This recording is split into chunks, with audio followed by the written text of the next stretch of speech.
Test. 1, 2, 3. Test.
Good evening.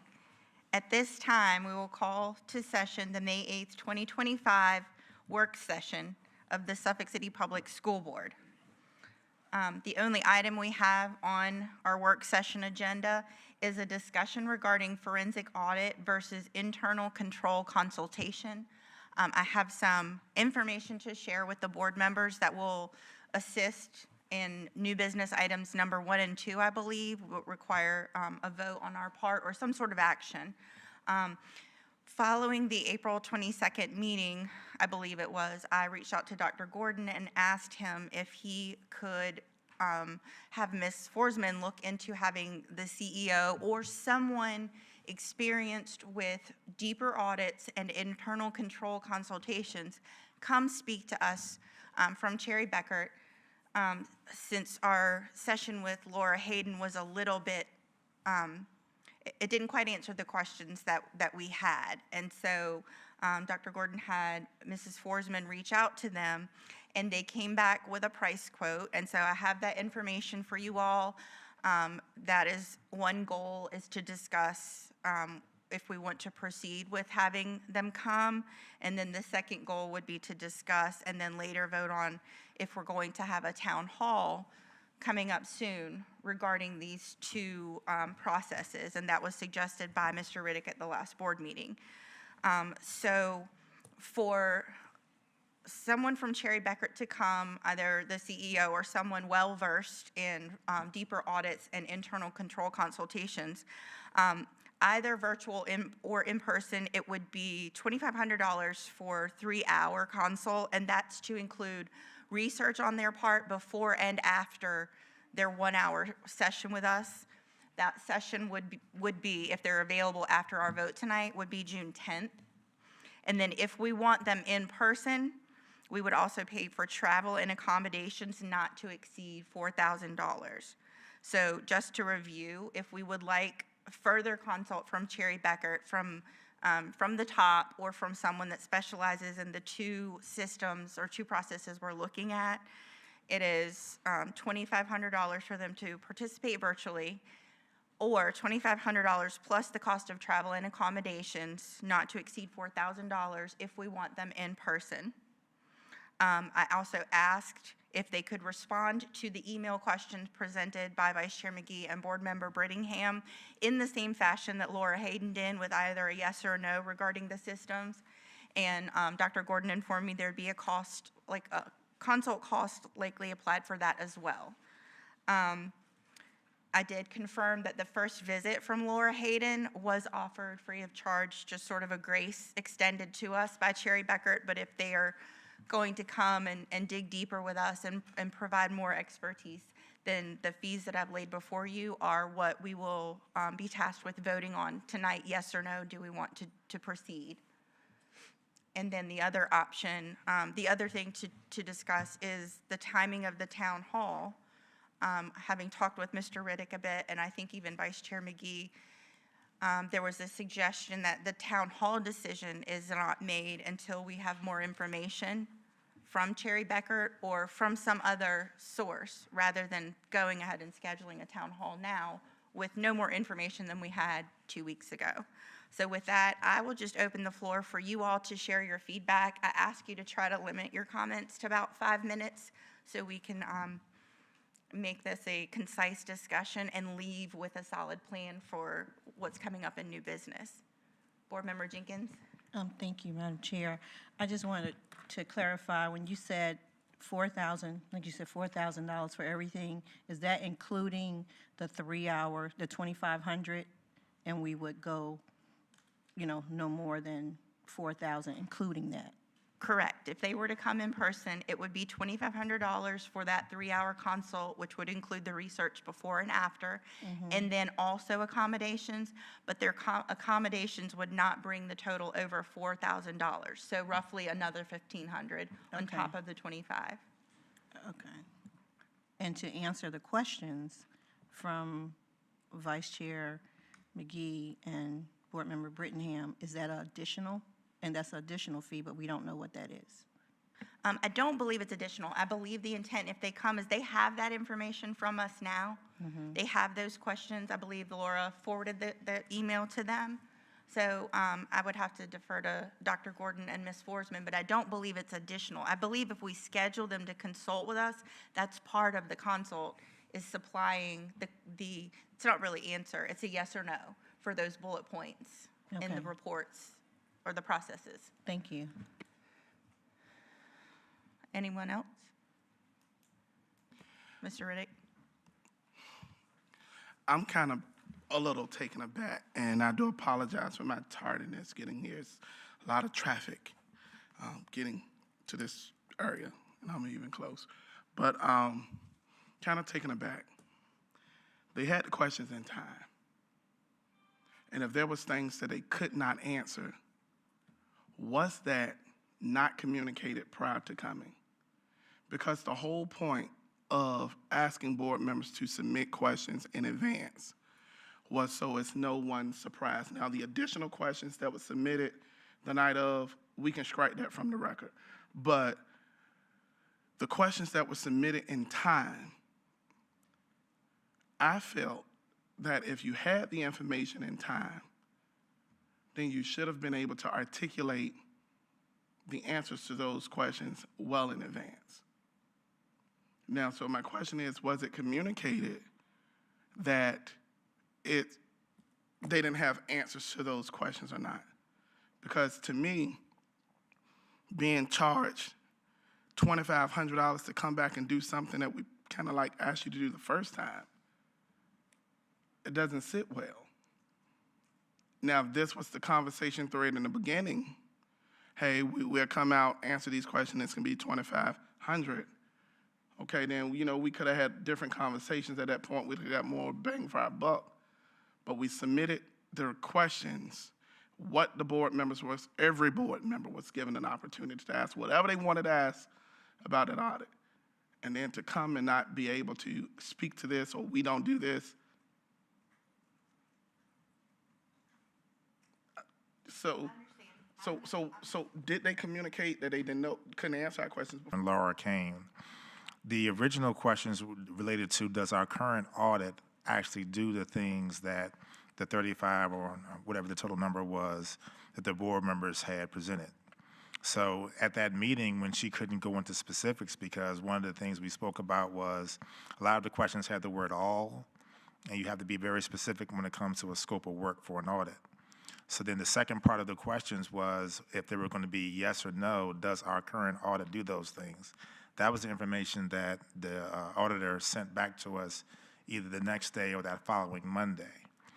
Then, because there was additional discussion from the board on, well, should there be a deeper dive audit versus a consultation, that is the part that we're kind of at right here. And that's why Ms. Howell had mentioned that Laura coming and answering those original questions on if our current audit did that was done free of charge. They basically did that as a favor. So, Ms. Forsman, I know you've had some additional conversations with Cherry Becker, so maybe you can give additional context to Mr. Riddick's question. Sure. Mr. Riddick, those, the items that were on that email were not formed as a question. It was, is this part of the audit? What kind of audit would this be? And what Laura, who was here last time, Ms. Harden, said was they aren't part of the audit. They don't look at every single item. Most of those asked for every single item to be looked at. She explained that they do a random sampling based on risk. So they assess how risky is it that something could be misstated. Okay, so did it go to the right place? Was it properly authorized? Those kinds of things. And they decide, is there a high risk or a low risk? If it's a high risk, they pull more samples. If it's a low risk, they don't pull as many samples. But they never look at every single item of anything. There's no way for them to do that. They would literally have to be here 12 months of the year. So that's what she was explaining last time and understanding. She also talked about an internal control audit and other engagements that Cherry Becker can do. So then when we ask her to go back and look at those questions and say, hey, is this part of internal audit or not, that's how she answered those questions so that you all would know what kind of audit is really under that. Now, she's moved that on to their engagement office that does other than financial statement engagements. So the area that they're for, because they do the GASB audits and the external audits, is all about the financial statements and what's presented to the public. So she passed it on to their engagement office, who then has said, okay, if you want us to come back and talk about what kind of engagement it would take to do some of these things, that's where it's gonna cost. Because that really, they don't really, from what is there, again, all and most of those, they can't do anything that's gonna do all, or they'd have to be here 12 months and the cost would be astronomical. The reason why I bring this up is because the way I process it is, when you get the questions, you know the line of the scope the board is looking at. And at that moment, you have some idea, some direction as to what you can and what you cannot speak to. So my thing is about being efficient with what we have. And this is no dig at Cherry Becker. This is no dig at our staff. It's just asking questions that's going to cause us to have conversation. So it's just, I'll be glad when this whole audit crap is behind us so we can move forward. But I got to be honest, when you have ample time and there's no communication coming back saying, hey, even before the meeting, I mean, I'm certain that there was conversation to facilitate her being here. We can't speak to this, but we will speak to this. That way, the board would have known where to go, how to maneuver. The other questions that came up about, from my rewatching the meeting, were spun-offs of questions or responses that were given. And I get it. This is a very mundane subject in the aspect of we're tired of hearing it. But it's really like, how can we be more efficient? There's inquiries, there are requests, and if we're gonna make a sound decision, we need all the information up front, and as auditors being straightforward, hey, and she did that with the second email, but I would appreciate if that would have come somewhat first. So then we would have had that discussion with the chair, or either the finance committee could have reconvened and said, hey, well, they can't answer most of the questions. Board members, you need to reword your questions so we can be more effective. Because now this is gonna draw out the process even longer with just us going back and forth to see what we're gonna do or what we're not gonna do. I just wanted y'all to know where I'm at. I mean, this is how I'm thinking. Yes, Madam Chair, thank you. I guess my question would be, the questions that were submitted to them, we did get back in writing whether the audits that they currently do, the processes they currently do, speak to the other items that were put out there. And many of those things, the majority of those things on there, the answer was no. So I guess my question is, if Chair Becker comes here, what new information are we going to gain from them? Are we asking specifically about a different service that they offer, a different process, what that would look like? Because if we are going to make a decision that this is what we want, then my thought process is it's not exclusive with Cherry Beckert. Because if I'm wrong, I would assume we're putting out an RFP that could be to any organization or company that offers audits, correct?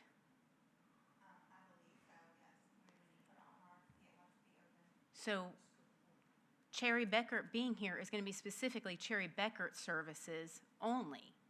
So it might look a little different with other companies. So I guess my biggest question is, what do we want to accomplish by having them here? We know that the processes that they do now for the current audits do not cover all the things that we were looking for in the questions that were stated.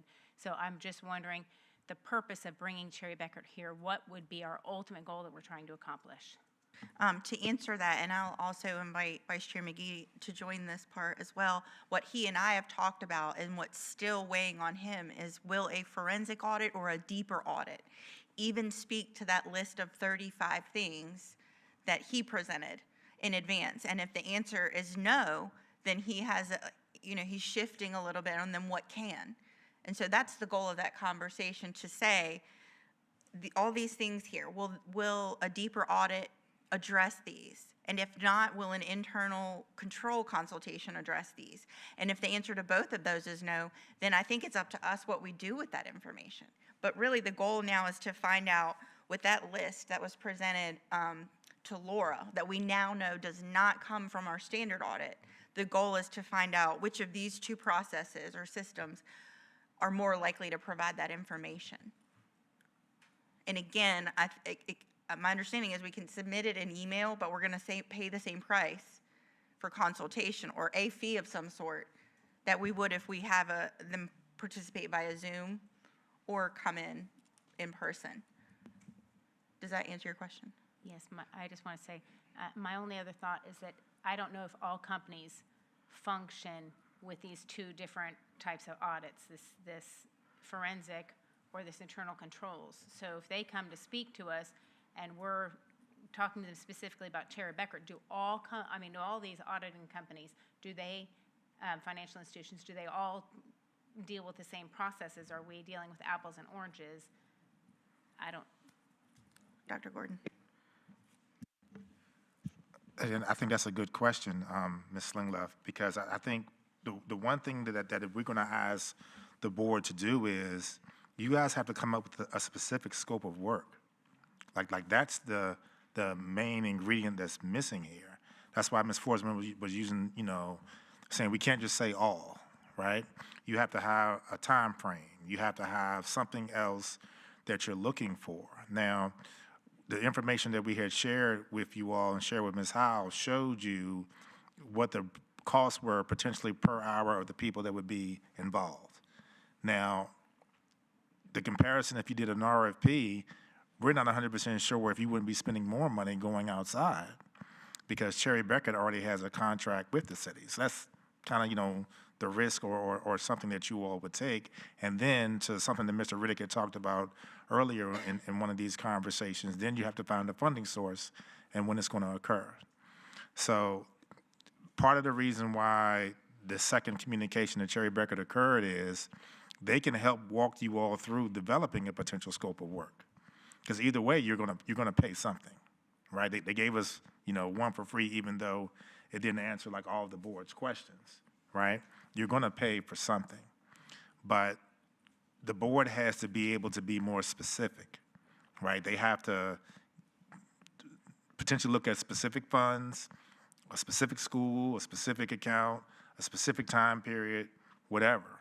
Because I think one of the main things that Ms. Forsman spoke about is, for the questions that we gave them, this basically means that we would have to hire Cherry Becker full-time to sit in the Budget and Finance office every day for 12 months, plus the additional audit that they already do, So I think that's part of the discussion, which is the reason why we have up here, if it's going to be, a deeper dive audit versus internal controls. Because if you remember from what Laura said in her response emails, you're right that a lot of those questions were no's, and the reason why a lot of those questions were no's is because they were internal control questions. So the board has to make up their mind on which one do they want to do, or if you all, decide to do both, that's going to also increase your costs. So just to try to give you all that perspective. And just to add to that a little bit for all board members, but speaking directly to your question, Board Member Slingleff, when Vice Chair McGee and I had talked, he mentioned just doing an audit of city funds, since the state and the federal funds are there's already so much accountability and layering of auditing in there. And then I spoke further to Dr. Gordon, when they're asking us to shrink the scope, does that mean if we say an audit of city funds for 24-25? And I think that there was some understanding there about that. So those are just examples of what they're asking us to do to narrow what time frame are you looking at, and are we just looking at city funds? Mr. Riddick, did you have something you wanted to add? Yes. If all they're charging to come and hold our hand, because it's apparent that some of us are in a lane that we're in uncharted territory here as far as doing this type of stuff. None of us are master accountants or certified public accountants, and this is new. So I think it's ideal to have an audit, or an ideal to even have this type of conversation. But I would say let's move forward with the consultation at $2,500. Bring them in. And what I'm asking as the chair of the Finance Committee is that every board member comply and have their questions and stuff in advance. So that way we get the most for our buck. You cannot throw this stuff at them at the last minute because it's going to increase time. I think $2,500 for a consultation is a drop in the bucket compared to some of the things we've spent on. I think it's fruitful. I think it will help us make up our mind, even if this is something that we need to go down and do. I don't see an issue with it.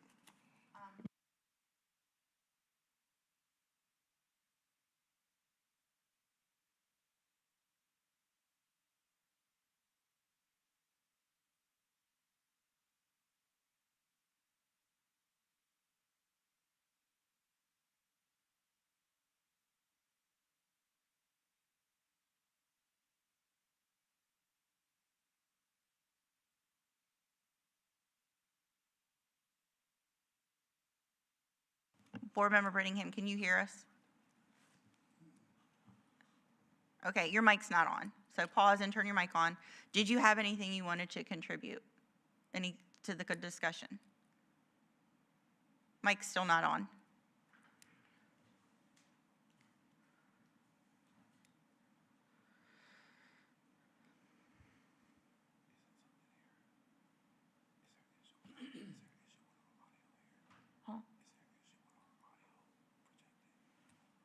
Okay, Ms. Gardner's checking with Mr. Littlefield, so while they're working on that, I'm going to go ahead and give the rest of the board to my left the opportunity to chime in, and then I'll come back to you before we close this discussion. Did anybody over here have any additional input, questions, comments?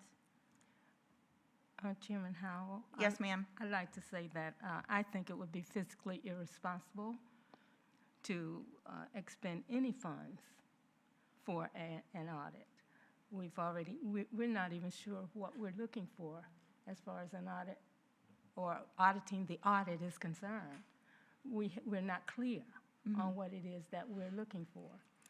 And we're talking about putting monies out to just have someone come and do what? Do what? To solve the issue. We've received an audit.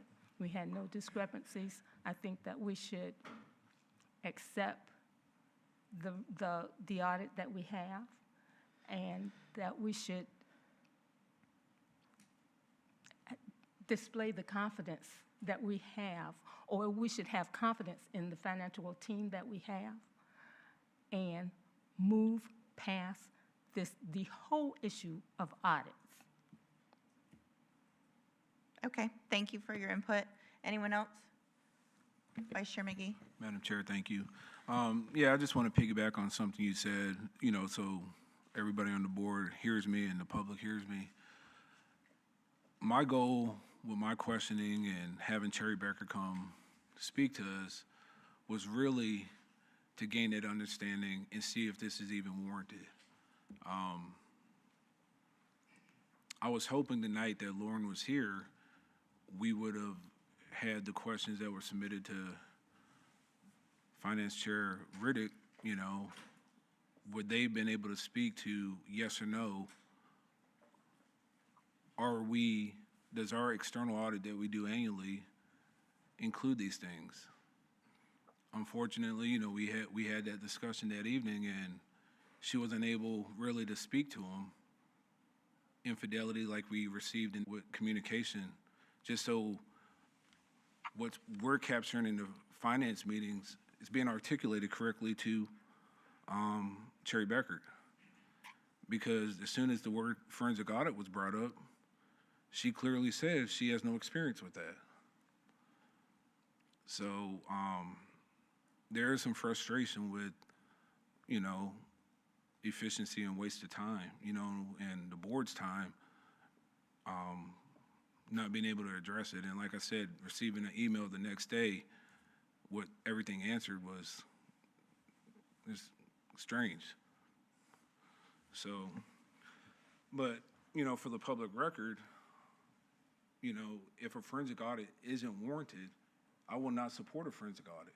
If we're already doing 90% of the things that we're looking at, as a good steward, I will not support a forensic audit. If we needed to look at, internal controls and things like that, absolutely. But what I want to, say to the board is there shouldn't be anything wrong. You know, to me, you know, we should adopt a policy every 5 to 7 years where we do a deeper dive, just, you know, for accountability, where we go a little bit deeper, a little bit, you know, more thorough. There's nothing wrong with that. Many companies, many Fortune 500 companies do this. It's a normal practice. It has nothing to do with our valued employees, has nothing to do with Cherry Beckert. It's just more transparency and more accountability to public funds. So, yeah, I have no issue with spending the money. The only other thing I would say would, if there was someone locally, if there was an auditing firm locally here that practices in forensic audits or deeper dives that could answer it, that would save money, but outside of that, I have no issue. Thank you.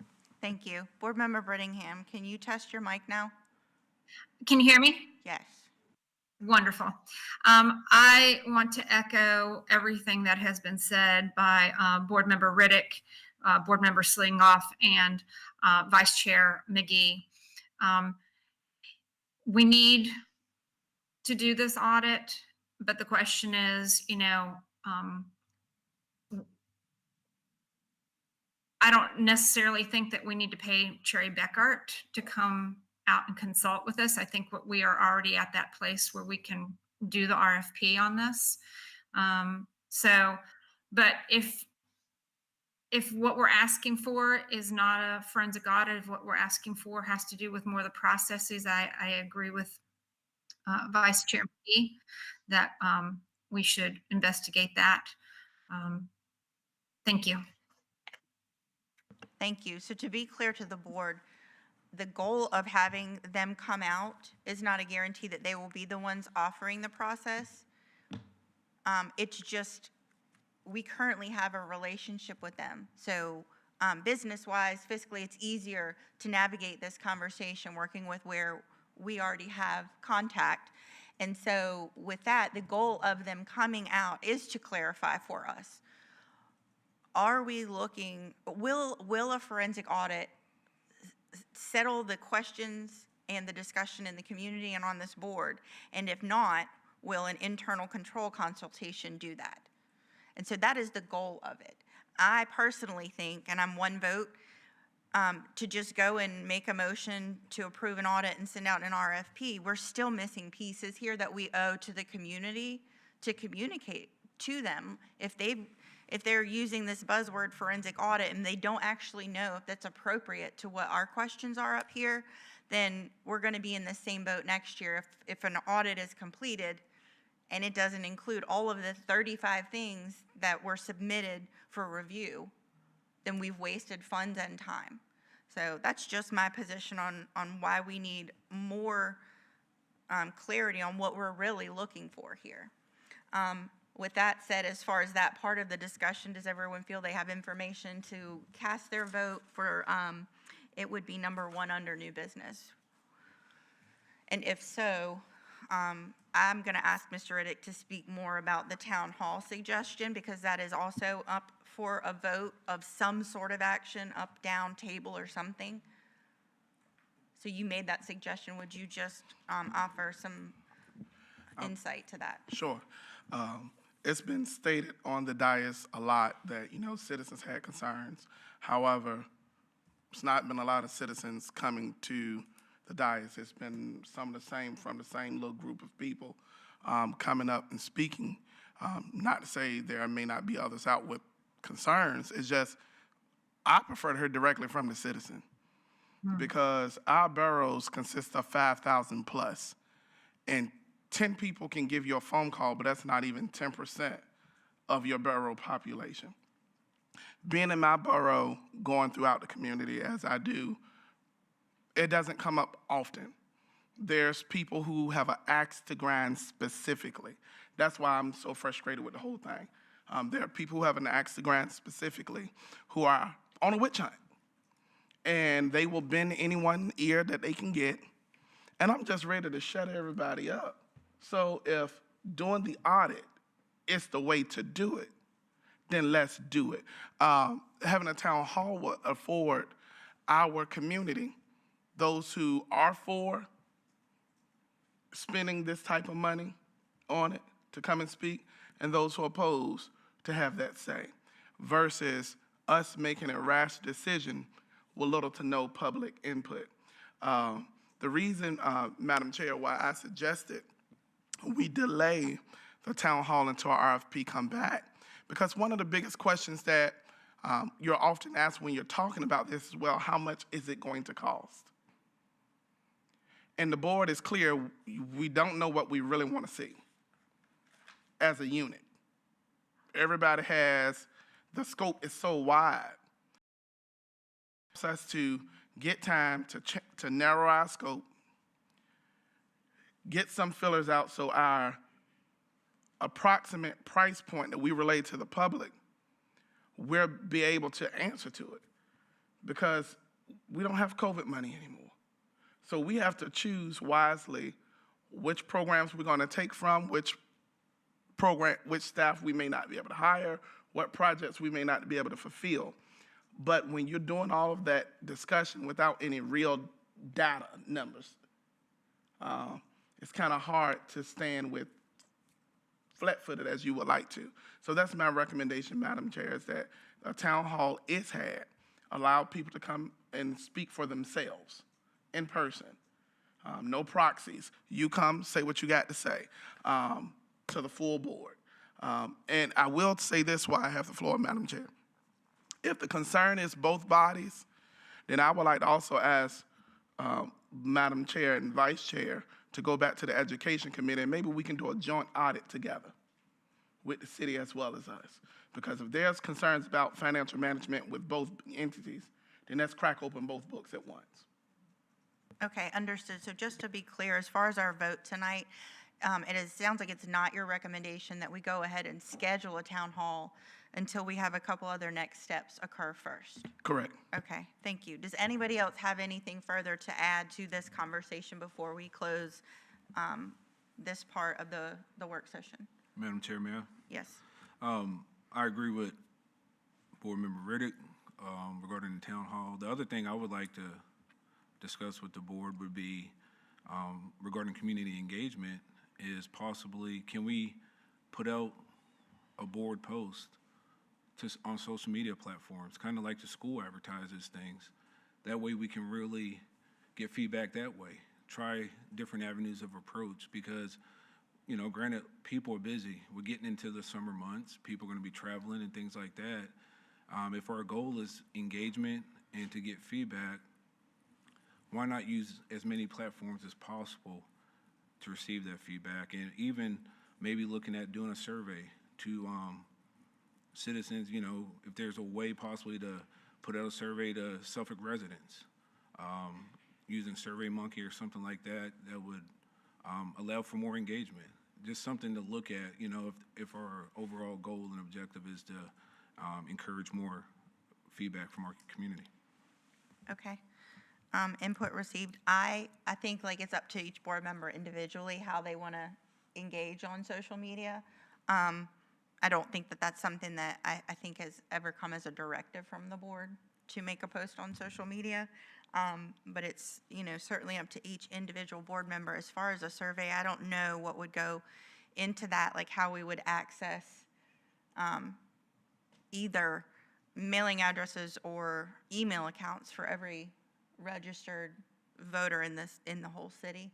So I think that would take some consideration and some more research as well, because it's not like we can just tap into, unless you're hand delivering, like when we were door knocking. I think there's some complex layers to sending out a survey to the whole city versus the school system, parents in the school system. I saw Board Member Slinglaw first. Just on that note, I'm wondering if it wouldn't be possible for us to take out an advertisement in the Suffolk News Herald, perhaps with a link or with some sort of directive, if we were going to do something. That would be a good way, I think, to canvass a lot of people in the city of Suffolk. And even if we just used an advertisement in the News Herald to announce a town hall, if that's what we choose and we don't do any other options online, I think it would be good. At this point, we've got to, I'm figuring we have a couple months before we're going to have a town hall, because if Cherry Beckert's coming in June, then we'll need some time to determine after that meeting what it is that we're going to do, and then put out the RFPs. I think it's probably realistically, if we're wanting to have the RFPs come back and the quotes come back before we have a town hall or engage with the public, it's going to be probably July before we have a meeting, a town hall. So just food for thought on this end. I think it would be good thinking going forward into this, how can we advertise it? I personally would like to see something in Suffolk News Herald. I'm sure we'll get headlines that will indicate that, but maybe we can take out an ad as well with further directions. Okay, Board Member Riddick. So with something of this sort, I do ask the board that we don't just do traditional marketing approaches, because with this here, the idea is to get as many Suffolkians as possible to chime in. So I would suggest that you do a intense marketing campaign to include the following, but not limited to: an ad in the Suffolk News Herald, paid Facebook ads on YouTube if necessary. Utilize your Peach Jar. You have 14,000 students, which each have a parent. That's 14,000 of the 100,000 Suffolkians that you can reach out to. We're talking about reaching out to, contacting the City of Suffolk Communications Department and see if we could obtain the list for national night out organizations and send out a mailer to them. If we can do robocalls, the same thing we did during campaigns, we can utilize those same methods. We got to come out the traditional way of doing things, of just putting it in one place and expecting everyone will see it at the same time or in enough time to weigh in. I also implore the board to reach out to all civic organizations. All of our civic leagues, City of Suffolk, do maintain a database with all civic league information. And this is something that we need to also, churches as well, fraternal Greek organizations, any club that service our school system. Even reach out to the volunteer database that we have of people who come and volunteer in our schools.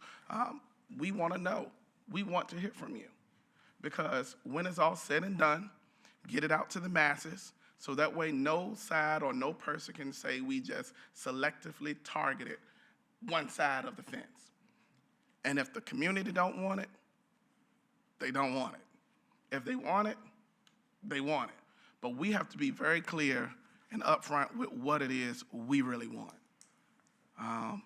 And let's be very clear that I know there are some community members on a witch hunt, but be very clear in your questions when you're asking questions about this audit that we as board members are not on a witch hunt, because that's the word on the street. Mm-hmm. And I'm just being transparent. That's why I'm saying hit it out and ask everybody to come out and talk, because right now I want this situation over so we can focus on the other stuff. Understood. Anyone else regarding the topic of, it sounds like, and of course, you know, this is not a directive, but based on what Mr. Riddick has shared, it sounds like the recommendation is to not set a town hall date tonight. So knowing that, that'll be addressed in number 2. No further discussion? Then Madam I Chair. believe that concludes the work session. Madam Chair. Oh, sorry. So I agree with the recommendations that Board Member or Vice Chair McGee and Board Member Riddick and Board Member Slinkoff said. We need to think outside the box when it comes to advertising this town hall when we have it. And certainly the division has some ways of communication that would be helpful for the board to be able to put out this information.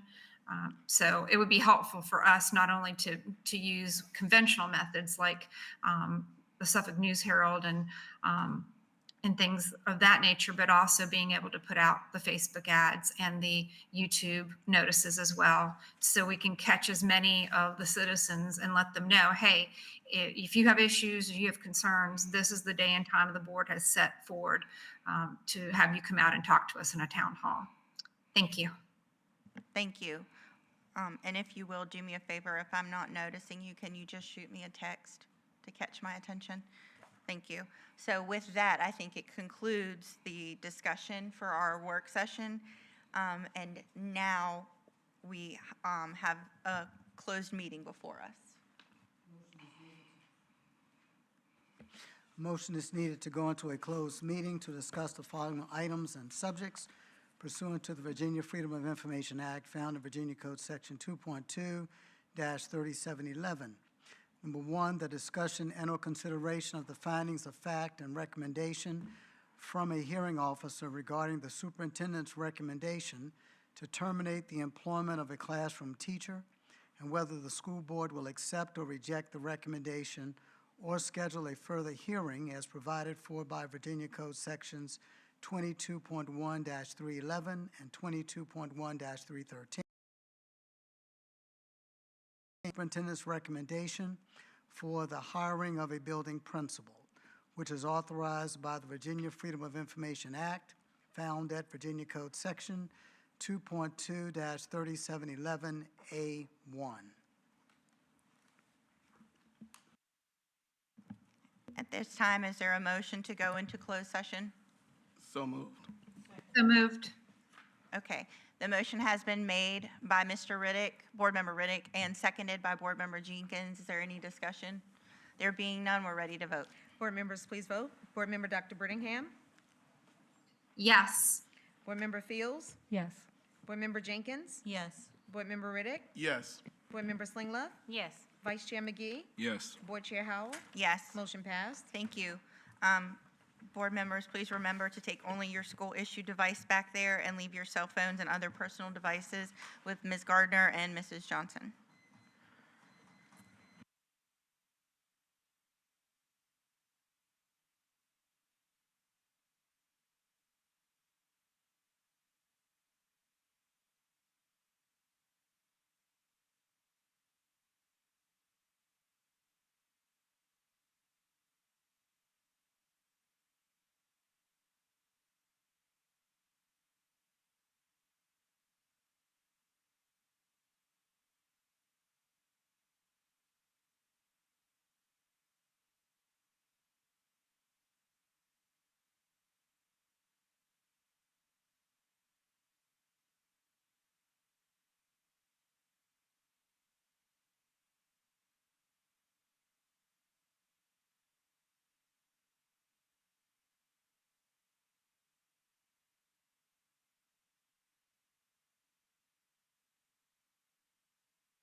Order the meeting of Suffolk Public Schools following our closed session.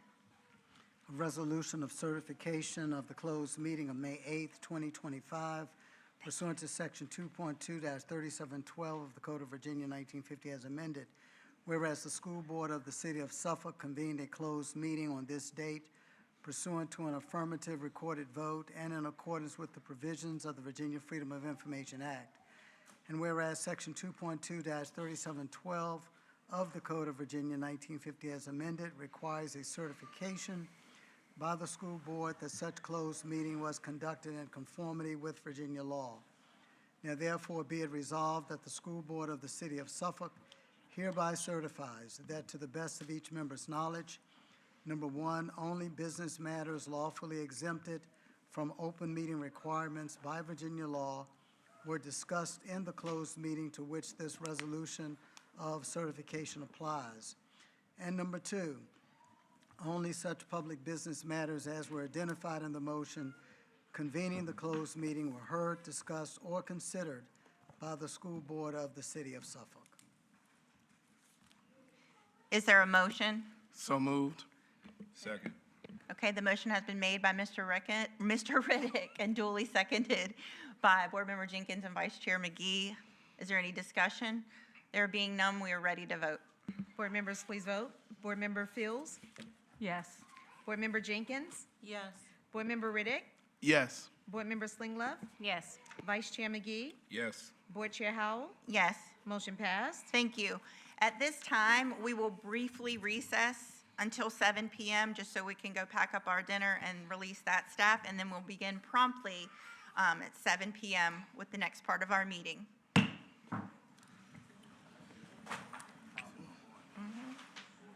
I'm starting, if you're here, you're not.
Good evening and welcome to the May 8th, 2025 business meeting of Suffolk City Public Schools.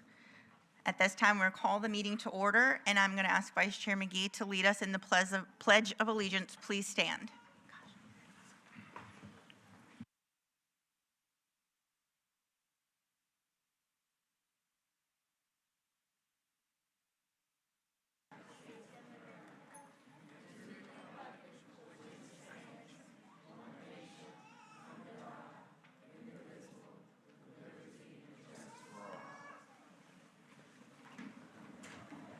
Thank you.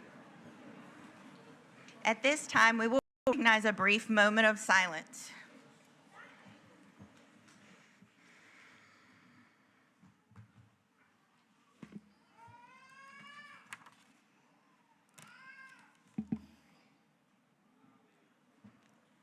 Thank you. Board Member Jenkins will now read the mission of Suffolk Public Schools. Thank you. The mission of Suffolk Public School is to produce 21st century learners that will become productive citizens in society, foster a dynamic, safe, and nurturing learning environment, partner with school community for the benefit of students and staff, strengthen the school division by employing a highly qualified and diverse staff, effectively and efficiently manage capital and human resources, effectively communicate to increase community investments. Thank you. Next up, we have action on our closed meeting items.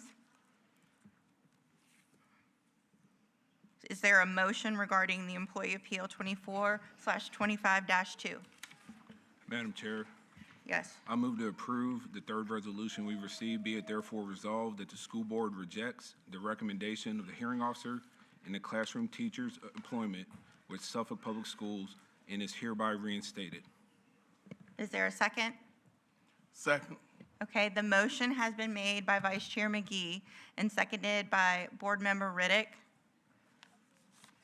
Is there any discussion? There being none, we're ready to vote. Board members, please vote. Board Member Dr. Brittingham?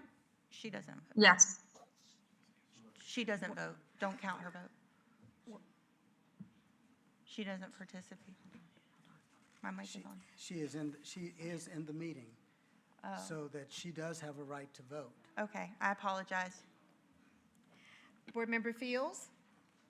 Yes. Board Member Jenkins? Yes. Board Member Riddick? Yes. Board Member Slinglove? Yes. Vice Chair McGee? Yes. Board Chair Howell? Yes, Motion passed. thank you. At this time, we need a motion to approve the agenda.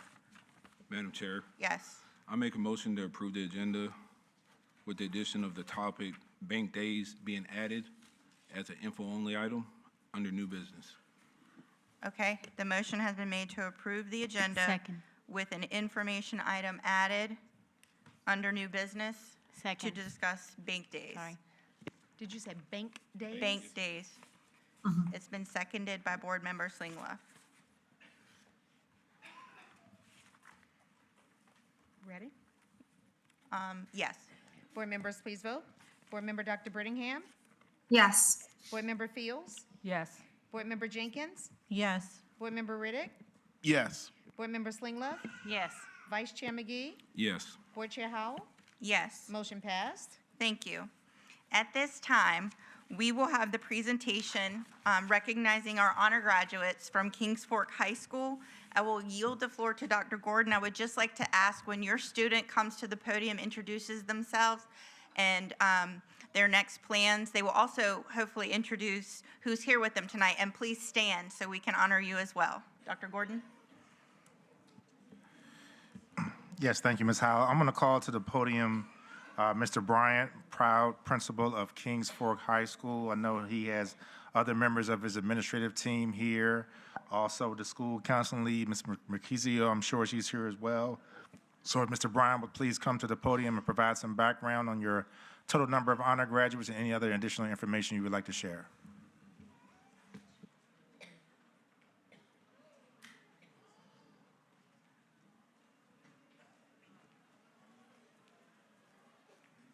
Good evening, Board Chair Howell, Vice Chair McGee, board members present here today, Dr. Gordon.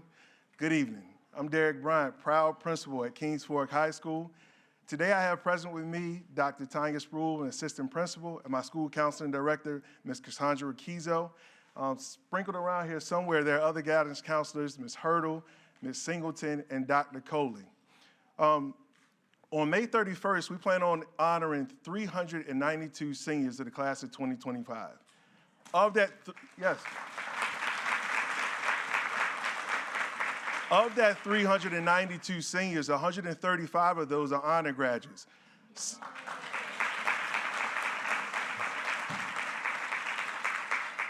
Tonight we have with us 72 represented here tonight.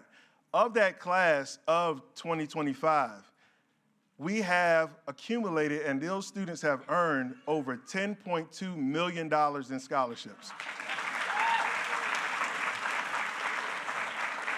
That number will continue to grow as we haven't added access money or any athletic scholarship money to that number. So tonight, what I'm going to do now is bring up Ms. Cassandra Riquizo, my school counseling director, to help us with the introductions.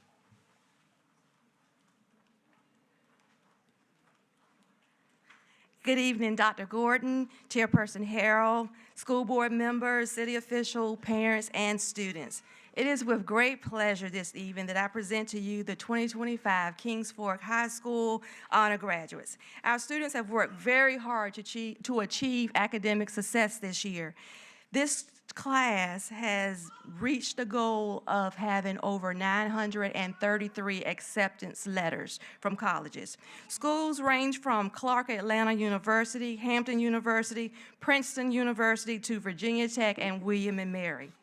Parents, as your child comes forward, please stand. Without further ado, I would like to present to you the 2025 Kings Fork High School honor graduates.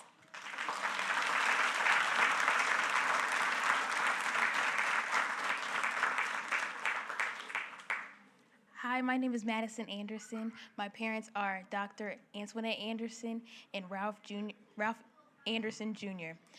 My plans after high school are to attend Hampton University and pursue pharmaceutical sciences.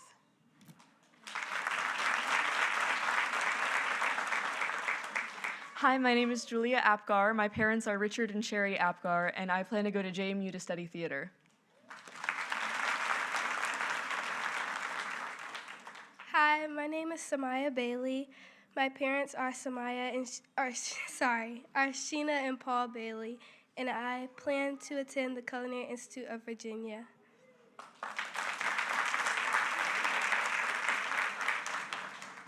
Hi, my name is Takaya Bailey, and my parents are Demetrius Bailey and Takoya Williams, and I plan to go to Norfolk State University for nursing.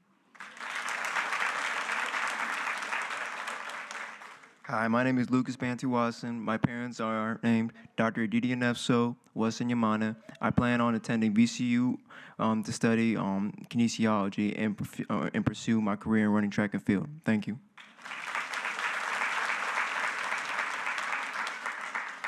Hi, my name is Genevieve Bonte. My parents are Robert and Pamela Bonte, and I plan on attending TCC through the radiology program.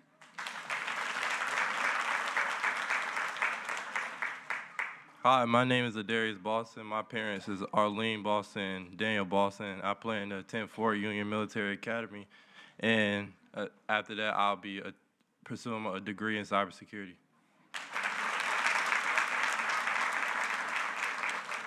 Hi, my name is Roman Brookins. My parents' name is Ricky Brookins and Renika McKinley, and after high school, I plan to go to VCU for computer science.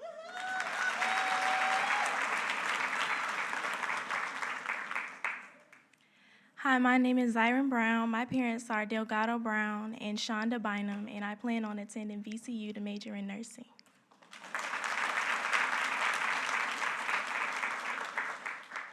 Hi, my name is Naya Bryant. My parents are Chanel Woods and Daryl Bryant. After I graduate, I plan on attending Norfolk State University to major in nursing.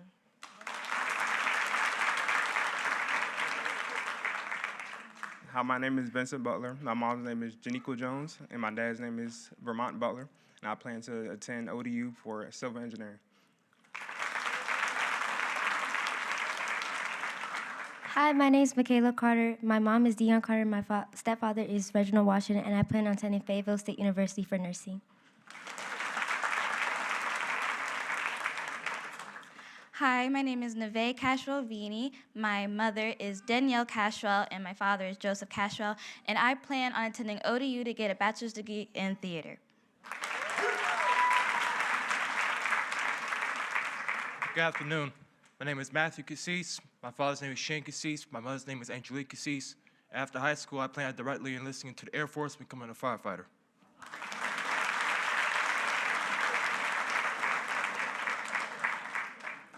My name is Amaya Chambliss. My parents are Latoria and Lawrence Chambliss, and I plan on attending Christopher Newport, majoring in criminology.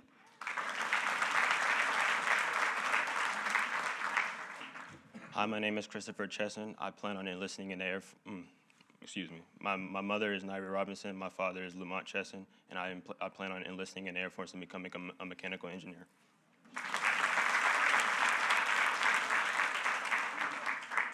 Hi, my name is Christina Coombs. My parents are Craig Coombs and Latanya Johnson.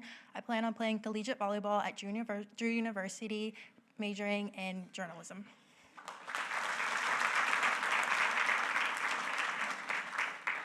Hi, my name is Braylon Darisaw. My parents are Brian and Natasha Darisaw. And my plans after high school are to go to VCU and attend, dang, my bad. Major in exercise science.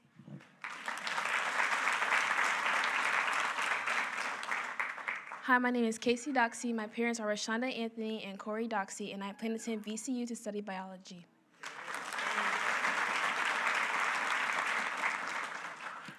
Hello, my name is Johanna Neve Edwards. I'm the daughter of Clinton Edwards and Donna Edwards, and I plan on majoring in neuroscience, and I will be attending a 4-year free ride to William & Mary.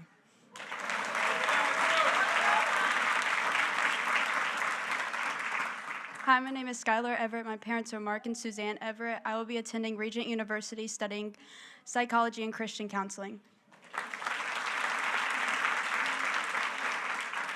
Hi, my name is Logan Farmer, and my parents are Robert Cahill and Robert Compton and Rachel Cahill, and I'm going to be attending UVA Wise and majoring in environmental science.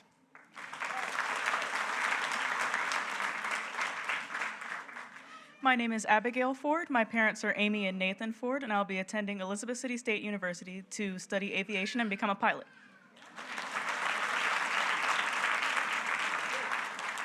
Hi, my name is Jaden George. My parents are Tasha and Travis George, and I'll be attending TCC for HVAC. My name is Autumn Godin. My parents are Ray and Antonia Cruz, and I will be attending Virginia State University to study political science on a pre-law track.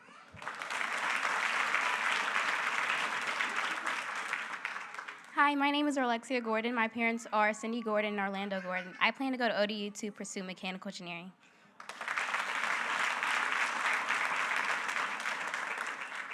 Hello, my name is Jada Green, and my parents are Jason and LaQuanda Green, and I will be going to Radford University to major in psychology.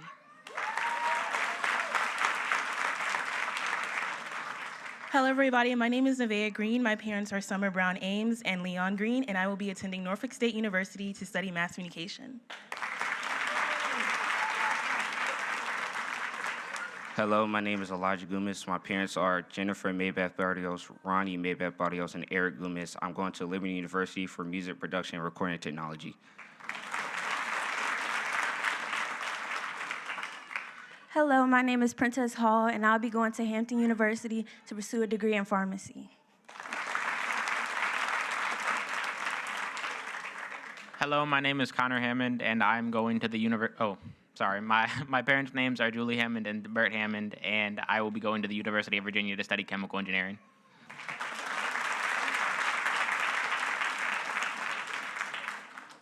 My name is Robert Hardy IV. My parents are Nichelle Hardy and Robert Hardy III. And after high school, I will be attending Morgan State University, majoring in computer science. Good evening, everyone. My name is Kayla Hill, and my parents are Shamika Brown and Michael Hill Sr. And after I graduate, I plan to attend VCU to major in journalism. Hello, my name is Ayana Holly. I am the daughter of Rochelle and Christopher Holly. I plan on attending Regent University and majoring in pre-law.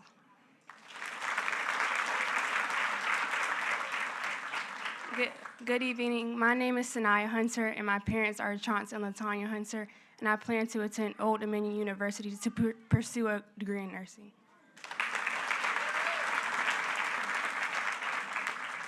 Hi, everyone. My name is Aaliyah Jackson. I'm the daughter of April Brandy Jackson. Woo woo. And I plan on going to Regent University, and I plan on majoring in government and pre-law. Big lawyer. Yeah.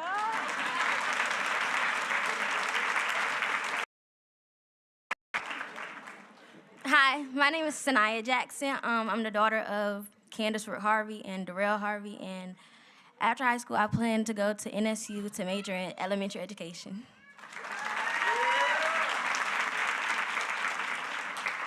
Good evening. My name is Shamar Jiggets. I am a proud son of Anthony and Shanika Jiggets.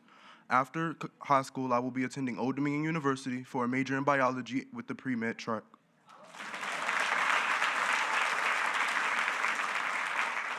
Hi, my name is Samaya Johnson. My parents are LaQuisha Turner and Quintez Johnson. After high school, I plan to go to Winston-Salem State University and major in pre-nursing. Hi, my name is Arjuna Kigler. I am the daughter of Quentin Kigler and Chantel Cross. I plan to go to VCU and major in forensic science.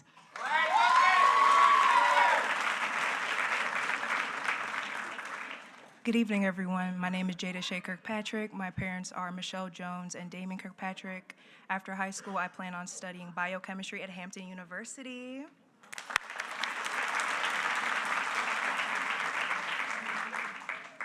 Hi, my name is Taylor Kitchens, and I'm the granddaughter of Timothy Longley, and I planned on attending the apprenticeship at Norfolk Naval Shipyard.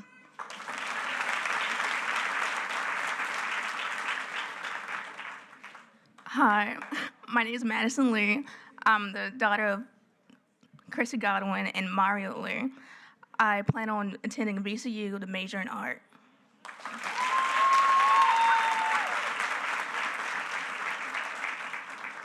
Hi, my name is Mariah Lee. I am the daughter of Antonio and Nafisa Cuffey, and I plan on going to VCU majoring in biology on a pre-dental track.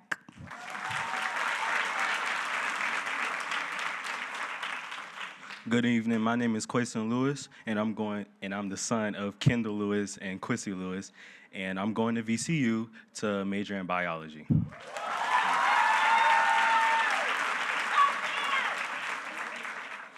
Evening. My name is Alex Manning, son of Igale and Stacy Manning, and I planned on attending Longwood University with a major in music performance.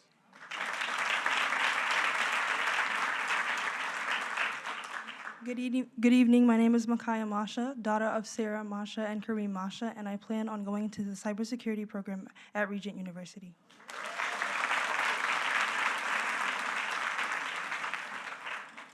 Hello, my name is Auburn Maston. I'm the daughter of Heather Maston, and I plan to go to Hollins University and dual major in biology and chemistry.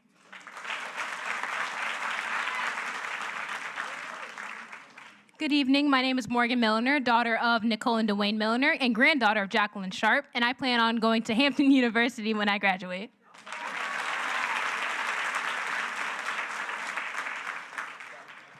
Hello, my name is Adam Mogren, and I'm here with my parents, Rachel and Daniel Mogren. I will be attending Hampton-Sydney College and majoring in engineering.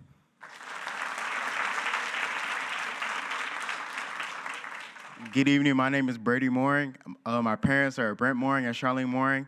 I'll be majoring in entrepreneurship and minoring in pre-law at James Madison University.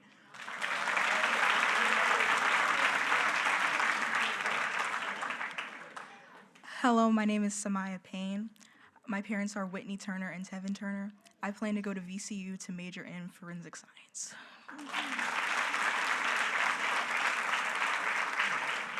Hi, my name is Kylie Phillips. I'm the daughter of Lynette Phillips and Kareem Phillips, and I plan to attend VCU and major in biology on a pre-med track.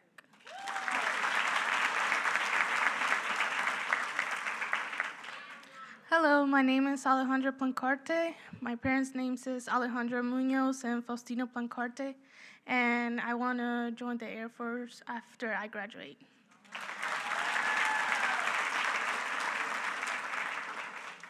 Hello, my name is Jordan Powell. I'm the son of Sherry Harper and Tavares Powell, and I plan to go to VCU to major in professional science. Good evening. My name is Desmond Rawls. I'm the son of Deanna Rawls, and I plan to go to the University of Alabama and major in political science.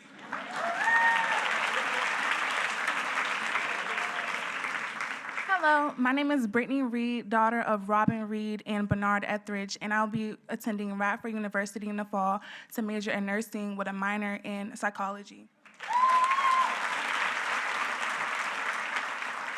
Hey everybody, my name is Jada Riddick. My mom's Crystal McLean. I'll be going to Norfolk State majoring in chemistry.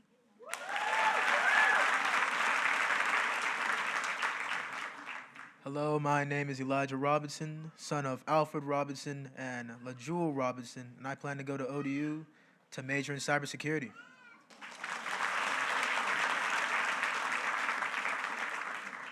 Hi, my name is Tyler Rollins. I'm the son of Sharon and Jamal Rollins, and I plan to go to George Mason and major in game design.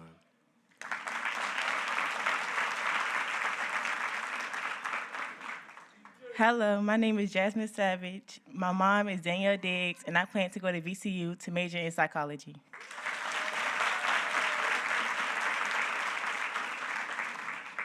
Good evening. My name is Antonio Smith, son of Dr. Antonio Smith, Sr., and son also of Mrs. Letitia Smith. I am attending Virginia Commonwealth University, majoring in political science.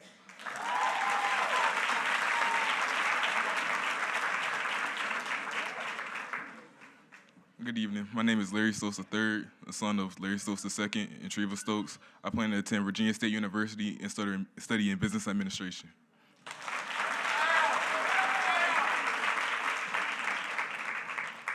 Hello, my name is Corey Thomas, the daughter of Stacy and Glenn Stateman.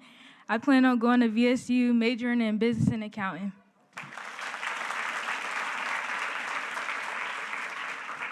Hello, my name is Ryan Vanterpool, son of Roy Vanterpool and son of Nye Vanterpool, and I plan on going to Howard to become a lawyer. Maurice Waller and Dale Waller, and I plan on going to Virginia Commonwealth University for accounting.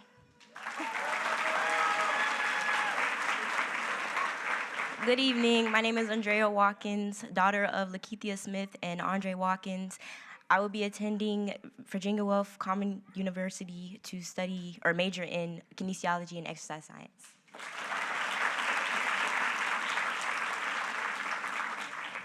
My name is Charles Watts, and I'm the son of Damon and Tiffany Watts, and I'm going to Virginia Military Institute for mechanical engineering.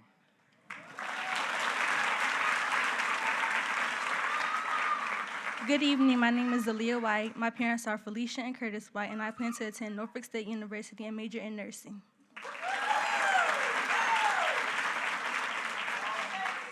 Good evening. My name is Courtney Whitaker. My parents are Katina and Bobby Whitaker. I'll be attending Virginia Commonwealth University, major in health services this fall.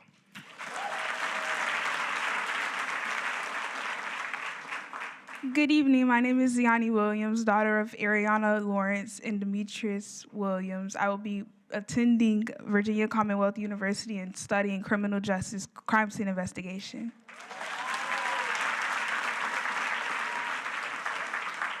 Good evening. My name is Shania Woods, and I plan on going to Old Dominion University and majoring in nursing.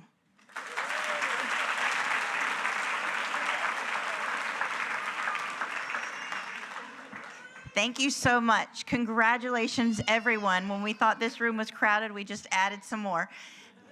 Give yourselves another round of applause.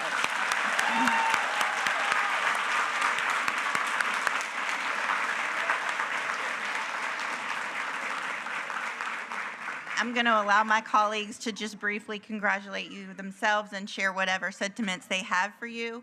So I'm going to start over here with Board Member Slingluff to my right, since you are one of her schools. Wow, congratulations to everyone. I'm so excited and so impressed with the aspirations that you have and the tracks that you're on. The future is yours to behold. Take it by the horns and run with it. I know you guys are going to be very successful. Congratulations on a job well done. Moms and dads, congratulations for standing by your students and for coming tonight. Thanks for coming tonight, but definitely for standing with your students over the course of these last 12 years as they've pursued their education, the hopes and dreams. Your job's not over, it's just beginning. It's going to ramp up now as they go out in the real world. So congratulations, everybody. We're very proud of you. Job well done.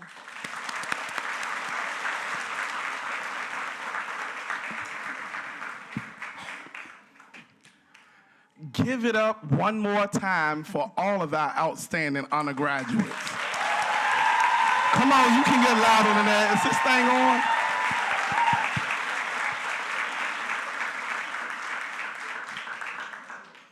I would be remiss if I didn't take this opportunity to tell you, 16 years ago, I was graduating from Kings Fork High School. Kings Fork High School, we got it going on. You all are outstanding.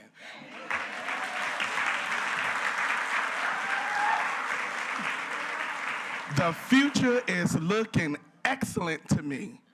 It is looking so promising. I just want to tell you, you all made it. Well, I don't know if you're going to clap or not, but go ahead.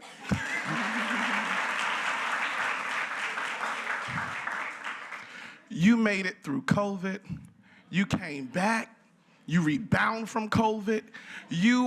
Some of you are working. I see a lot of my football players, basketball players, band players. I see a whole mixture of well-rounded students standing before us on tonight.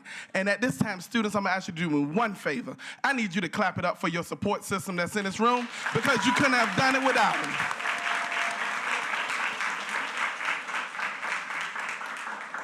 So I'm going to give you this little parting gift, and I'm going to keep quiet because she said be brief. Life is like a bank. I'm going to say it again. Life is like a bank. You can only take out of your life what you put into it. Invest 100% into yourself. The sky is not the limit. There are footprints on the moon. I'm expecting excellence from everybody. That's right.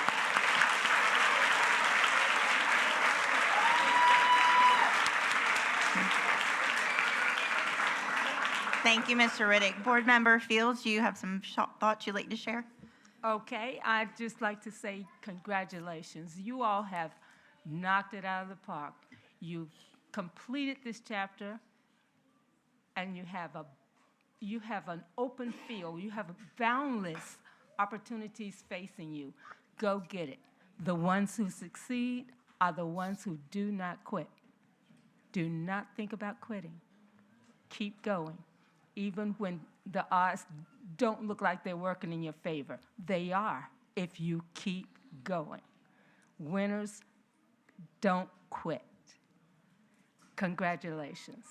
You've made your parents proud. Woohoo! I'm so excited. I'm so excited. I love this part. I'm excited for everyone that's here, the parents, the grandparents, the aunts, uncles. All of you are the village that helped get to this point. And the staff, just like Board Member Riddick said, it took a collaborative of everyone to get you here. And we're not going to leave you. We're going to still be here for you. And I want you to know that because times will get rough, but you keep going. You don't give in and don't allow anyone to tell you what you cannot do. I wore my Kings Fork shirt to another district where I worked at, and they was like, why did you wear that shirt today? I said, because I can. That's why I wore it. And that's what I want you to tell people when they tell you what you can't do, you tell them that you can, and you can do it mightily. Congratulations. We're going to hear from Board Member Brittingham now. She's tuning in virtually. Thank you, Board Chair. First, I want to congratulate the parents. What a wonderful group of students are out there. Parents, you guys put in a lot of hard work, sweat, and tears. So congratulations to you and to your students. Students, I'm really impressed with the different types of schools and paths that you're seeking to get certified and degrees in. Just a very bright group of students. Your future is very bright, and the sky's the limit, just like Board Member Riddick said. So go out there and make the most of it. Congratulations. Thank you. Vice Chair McGee. Hey, congratulations, students. Job well done. The road to success is only beginning. You guys got a long road ahead of you. A lot of you guys are going to do great things for our country. All those going into the military, answering that call, thank you for that. That active service. Everyone going to college, boy, man, I can't wait to hear the success stories that come back. Hear the little stuff of all our children right here from Kings Fort. Parents, congratulations for getting to this part of the journey. I understand, as a parent, it's a lot. So hand salute to you guys. Great work. Mr. Bryant, thanks. Tell your staff thank you for all the work they put in to have this night here. So congrats, students.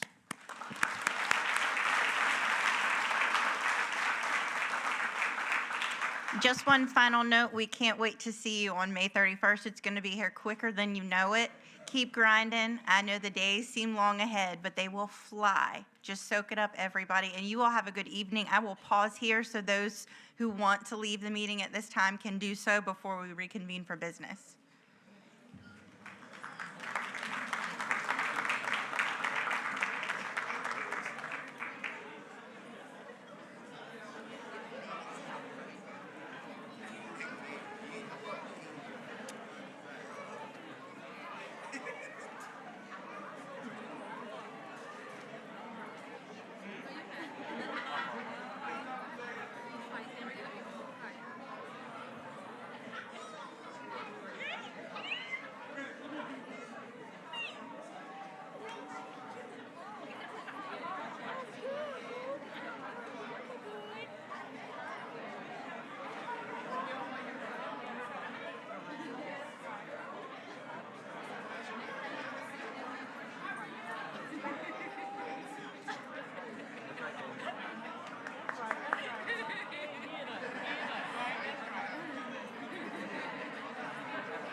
Thank you all for your patience. At this time, we have public speakers on agenda topics, so I will yield the floor to Ms. Gardner. It is the intent of the school board to ensure that the affairs of the board be conducted in an open and orderly manner, that all persons desiring to address the board are afforded an opportunity to do so in the order in which they sign up to speak, that persons in attendance may observe and hear the proceedings of the board without distraction, and that the members of the board and board employees are able to transact the business of the board with minimal disruption. Any persons addressing the board shall, 1, confine their comments to matters germane to services, policies, and affairs of the school board or Suffolk Public Schools. 2, refrain from words or statements which from their usual construction and common acceptance are construed as insult and tend to incite violence or breach of the peace. 3, refrain from obscenity, vulgarity, or other breach of respect. 4, comply with the time limit for public comment as set by the board, which can be up to 5 minutes unless the board, through the exercise of its discretion, decides to allow less than 5 minutes for public comment. 5, refrain from cumulative or repetitive remarks. And 6, refrain from making any comment regarding any pending student discipline or employee grievance matters. The appropriate forum for such matters is the applicable administrative hearing provided by state law or, where appropriate, court proceeding. Persons must not engage in disorderly, disruptive, or boisterous conduct such as, but not limited to, making noise, use of profane language or obscene gestures, yelling, or similar demonstrations that interrupts or disturbs the peace and good order of the meeting. Persons addressing the board may deliver to the board or its clerk written materials including reports, statements, exhibits, letters, or signed petitions, and may also make use of any chart or graph during their verbal presentation. The school board welcomes... Pardon me one second, Ms. Gardner. Ladies and gentlemen, we're in the middle of a meeting. If you could keep the conversation down and the door closed as people are coming in, that would help facilitate things. The school board welcomes comments from the public as appropriate. Board members will listen to public comment but will not comment, deliberate, or take action on them. The school board chair may direct the superintendent to investigate items and report back to the school board at a subsequent meeting. The chair or other presiding officer shall preserve decorum and shall decide all questions of public order subject to appeal to the board. At the request of the chair, a city police officer shall act as sergeant-at-arms at tonight's board meeting. That officer shall, under the direction of the chair or other presiding officer, have charge of the meeting area and waiting areas and corridors adjacent thereto, and shall prevent disorder or interruption of the business of the board. Our first speaker is Shirley Taylor Weaver, regarding transgender topic.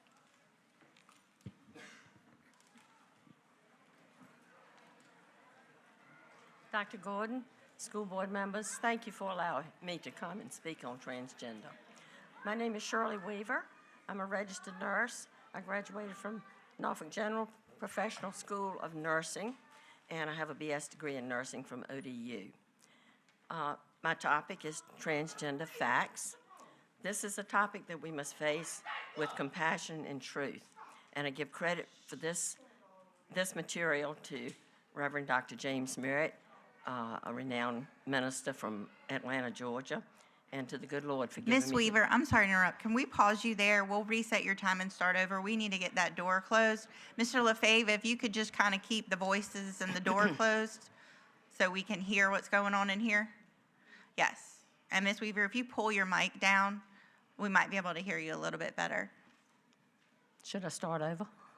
I mean, I would suggest it because it was really hard to hear, especially when the yelling started. Okay, Dr. Gordon, school board members, thank you for letting me come and speak on transgender tonight. My name is Shirley Weaver. I'm a registered nurse. I graduated from the Professional School of Nursing at Norfolk General Hospital, and I have a BS degree in nursing from ODU. I worked for Suffolk Public Schools for 30 years as a school nurse. My topic is transgender facts, and I give the credit for this material to Dr. James Merritt. He's a renowned minister from Atlanta, Georgia, and also to the good Lord for giving me the desire and courage to do this. This is a topic that we must face with, with compassion and also with truth. I'll present this in 3 separate parts, the first being feelings or psychology, the second being fact or physiology, the third being faith and theology. On the feelings, this is the desire to identify as something other than your true gender. What should we do about these feelings? Should feelings, psychology, drive the debate to dominate facts, which is physiology, or faith, theology? Should feeling like a man or a boy make you a man or a boy? There's no other area that we let feelings dominate. Just because a person feels like something doesn't make it so. On the fact or physiology, in Genesis chapter 1, verse 27, it says that God created male and female. It takes a male and a female to create a new individual. When you talk about gender, it all comes back to that. Biology, not psychology, determines the gender identity and the gender reality. No transgender surgery can change that. The sex you were born with will always be the gender that you are. The truth, you can change what you look like on the outside, but not on the inside. On the faith and theology, it goes back to Genesis chapter 1, verse 27 again. What God says dominates everything else. Sexuality is not an accident. God assigned it in the beginning. When we're born, God gives us the image of a male or a female. No other gender is in the Bible. Gender is not fluid. It's only male or female. It is set and does not change. The point is, this does matter. The gender is a fact and not a feeling. The sad intention of this movement is sin. Marriage is God ordained, and the gender you were born with is what God wanted you to be. He made you special. So where is compassion? By the grace of God, everybody is welcome to God's forgiveness, His love, and what He made you to be, what you were born to be. He made each of us special. My final point is a lot of changes have taken place in the last 50 years since I started school nursing. But what hasn't changed is the love and desire to teach that these wonderful teachers have. They shouldn't be saddled with having to decide each day whether a student should be called by a boy's name or a girl's name. Thank you. Thank you, Ms. Weaver. Our next speaker is James Peel regarding school board budget.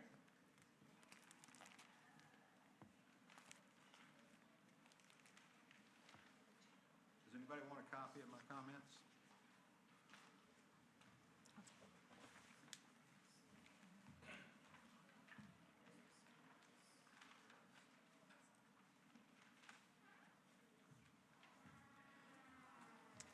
Hi, my name is James Peel, and I have lived in Suffolk for over a decade. My wife is a native of Suffolk. I would like to speak about the budget and regarding certain fiscal areas. The budget should be focused on students and learning, with focus on the academic standards that parents expect their students to learn, not social issues or the current rage in society. First, staffs involved in assembling the budget need to remember that the funds they are spending are tax dollars taken from the parents who live in Suffolk and Virginia. Spending should be focused on teaching students academic subjects that enhance their future ability in their adult life. Budgets should not be increased by a percentage based on proposed future cost, but by careful analysis of what is needed to enhance the education of the students. This requires that a zero-based budget needs to be done at least every 5 years. This would ensure proper spending and solve issues that are currently arising in our recent past budgets.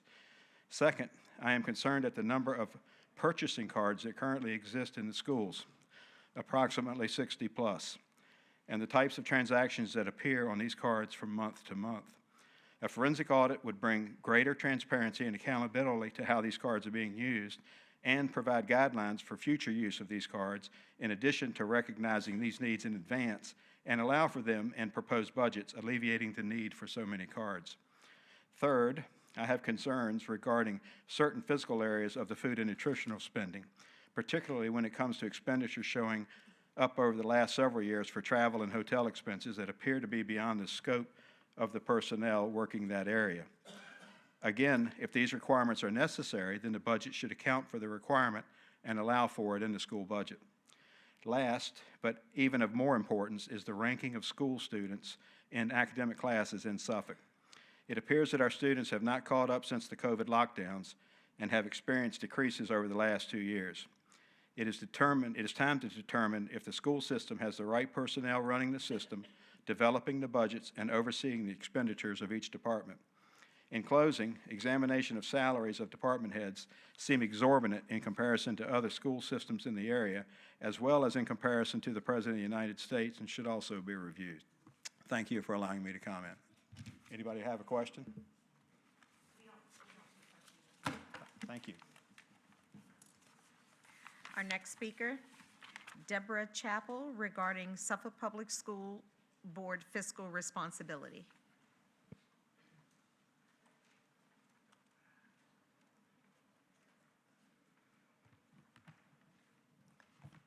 Good evening. My name is Deborah Williams Chappell, and I'm a Suffolk citizen with concerns regarding certain fiscal areas of the Suffolk Public School Board budget. My main concerns is the spending of money in several departments at the school administration office, the recently retired Lakeland High School athletic director, and the athletic department, to include the other two high schools, on when it comes to how money is collected, reported, handled, and in some cases seems to be missing, to the detriment of student athletes and uniforms that were scheduled to be replaced during a particular replacement cycle. I believe a forensic audit would bring greater accountability to how the $244.5 million school budget is spent. Taxpayers deserve to know where every penny is going. And also, I hope that there will be more invested to take care of our good teachers, staff members, and bus drivers that go beyond the call of duty in our school system. They deserve more. Also, in my search for answers on school board, I happened to see that the Chesapeake School Board members are paid starting at $73,000, but they do not have a director at all. Our Suffolk director gets $278,246, and I just feel like that some of that could go to our school board, and maybe it would help our school system. I feel bad for our school board members that they just got a $5,000 raise, bringing it to a grand total of $15,000, when other school systems are starting pay at $73,000. I just feel like we need to get rid of maybe the director, and he comes down to and be just a member, and all of you work together that way, and it would help our school system. Thank you. Our next speaker, Russell Chappell, regarding Suffolk Public School Board fiscal responsibility.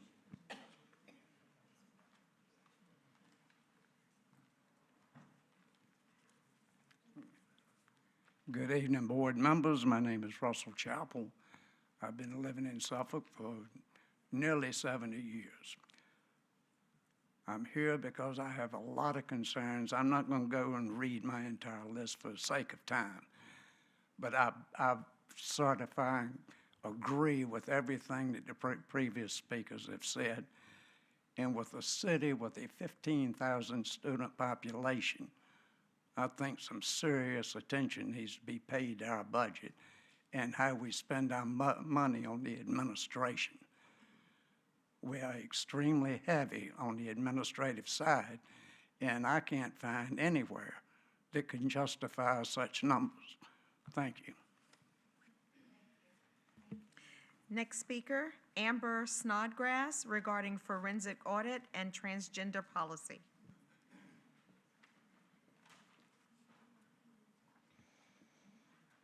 Hello, you all. Hello, Board Chair Howell, Vice Chair McGee, board members, and Superintendent Gordon. Thank you for listening to me tonight. I tried to come up with some jokes, but I am unfortunately unfunny, so you are stuck with whatever I have here. I was unable to attend the 5 o'clock work session, so I did not get to hear the discussion around the forensic audit, but I did want to comment on it. I'm in favor of a forensic audit for several reasons. First, I'd like to say that while there are mixed opinions on the board about a potential audit, I think this discussion is an incredibly positive thing. It is brave and appropriate to confront requests for accountability head-on, and I think you all deserve a lot of credit. I read that the city of Franklin is moving towards a full forensic audit of their school board. It's probably coming sort of like sideways from city council, but you all are out in front of it and hopefully initiating it on your own, and I think that deserves a lot of credit. Now to the reasons I'm for this. Things have been tough financially the past few years for a lot of people, while simultaneously American institutions have lost a lot of the public trust by not being forthright or appearing forthright enough in addressing citizens' concerns. This audit will go a long way towards helping rebuild public trust. I understand somewhere around half of the taxes collected in the city of Suffolk go towards funding our schools. If my numbers are correct, this year it's something like $81 million, and I think it's actually in the sheet. I saw it back there. So local money plus state money, then federal dollars. I'm very happy that our schools are well funded. I think that's a great thing. But we all know that more money doesn't necessarily equal better results. That's been proven nationwide. It's all in how you steward the resources that you're given. In a budget this big, there's bound to be waste, inefficiency at the very least. We all want our money to serve our kids as effectively as possible. I'd love to see an outside firm do a forensic audit to help reveal waste and inefficiency in the budget, and also to clarify things around public concerns, like the odd uses of purchase cards, the embezzlement that happened at Lakeland, improper classification of expenses under different accounts, and also why our teachers are constantly having to fundraise so hard to get school supplies. That concerns me. So I am in favor of a forensic audit for these reasons, and I hope that you all will vote yes. Also, I would like to voice my support for the amendment to the transgender policy that's coming up for a vote in the near future. The changes will bring our schools back to a solid foundation that's grounded in objective reality. It's said that truth without kindness is cruelty, and kindness without truth is confusion. My hope is that SPS can embrace both and provide the best care for every student under their supervision. Thank you very much. Our next speaker, Janet McKinney, regarding forensic audit.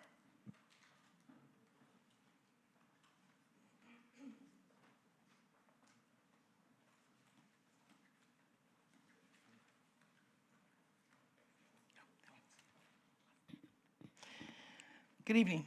I may be from that group of some people who always have something to say, but that doesn't mean that what I have to say doesn't have merit. I don't have an axe to grind, and I'm not on a witch hunt. But the majority of the voters in 4 boroughs elected representatives to this board who campaigned on a forensic audit and line item budget.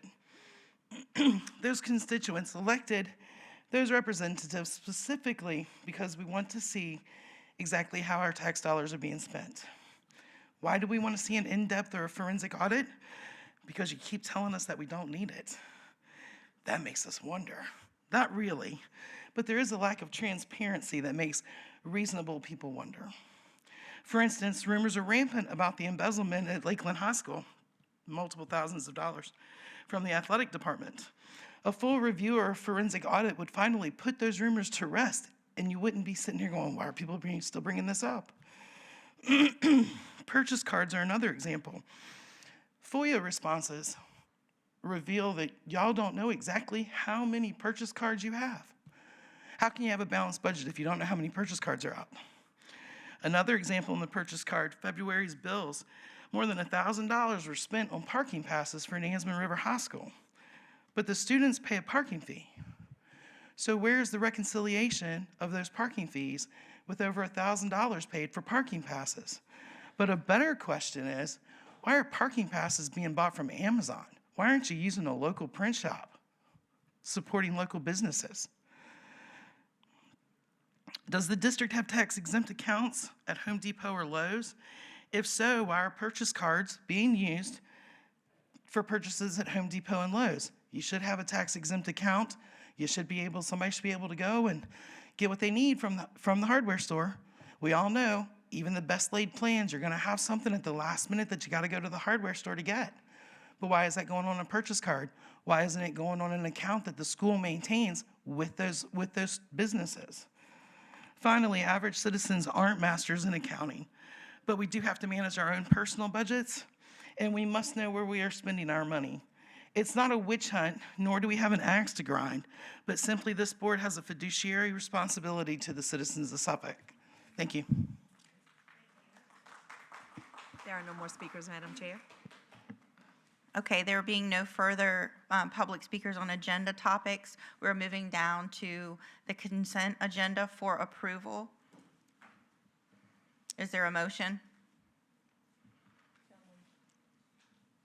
Okay, it's been moved by Board Member Jenkins to approve the consent agenda. Is there a second? Second. It's been seconded by Vice Chair McGee. Is there discussion? I just want to make a note here in the discussion part.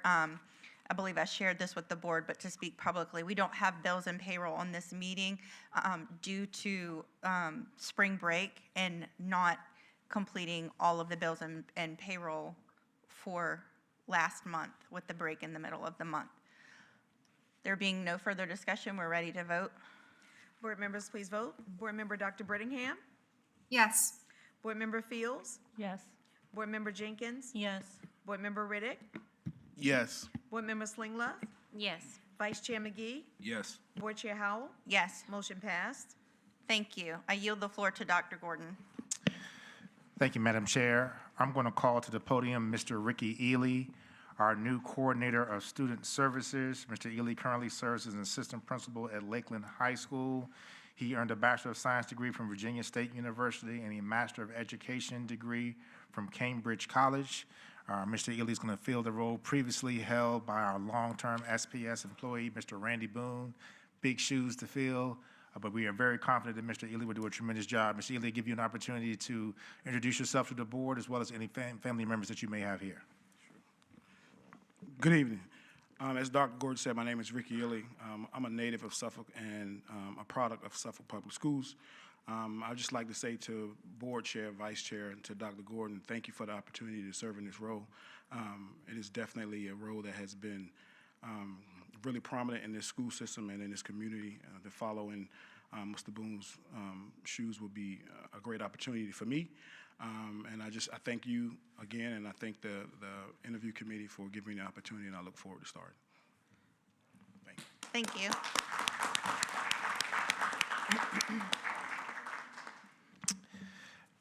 Next, I'm going to call to the podium the new principal of Lakeland High School, Ms. Amber Brown. Ms. Brown has a Bachelor of Science from Longview University, a Master in Education from William & Mary. Also, she's currently studying and working on her doctorate. She currently serves as the Chief of Schools in Norfolk Public Schools. Ms. Brown, give you a chance to introduce yourself to the board, as well as any family members that you may have in attendance tonight. Thank you so much. Good evening, Board Chair Howell, Vice Chair McGee, members of the school board, superintendent, and of course our community. I'd like to first introduce my support squad that is here. I have my husband, Mr. Please stand, Ryan Brown. I do that sometimes. And of course, one of my 6 children, this is Sophie Dortch. The others are at home studying and at school.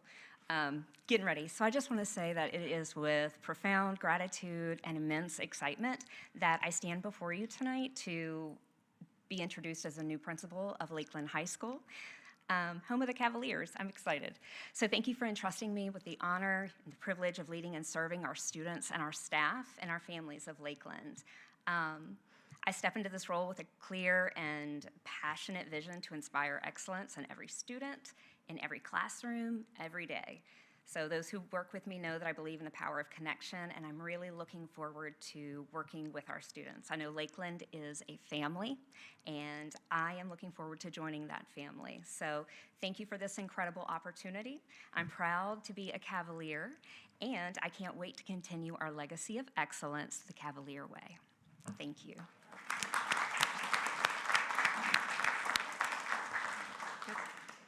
Thank you and welcome. Moving down the agenda, we have unfinished business to address, a discussion we began at the April 22nd meeting. It's the approval of fiscal year-end 2025 priorities for the school board pending year-end funding amounts. So I will pull up my email here. Thank you, Ms. Gardner, for your hard work tallying all of that. I know that's always a good time. So with all of the input from the board members, we were asked to prioritize our top 10 based on a list generated by Dr. Gordon and his team of what they recommended be taken care of if there were any available funds at the end of this fiscal year. And so with that, the following 10 items in order are what were the result of the tally. Number one being the bonus, the additional bonus for retention for our employees. Number two, replacing security cameras. Number three, repair Oakland Courtyard. Number four, repair sinkholes. Number five, replace copiers. Number six, replace telephones. Number seven, replace desks and furniture. Number eight, paint the interior of Kings Fork High School. Number nine, 575 additional radios. And number 10, paint the metal roofs at Lakeland and Nansemond River High School. Again, as a reminder, if we vote to approve this list, this is the order we will go in depending upon what funds are left over by unfilled positions and things such as buses that are still on back order. So with that, I will entertain a motion and we can have discussion once there's a motion on the floor.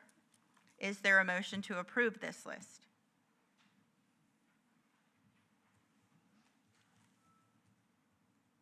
Okay, do we need discussion first? Sounds like it. All right. Anybody have anything they want to ask, want to speak on? Questions, comments?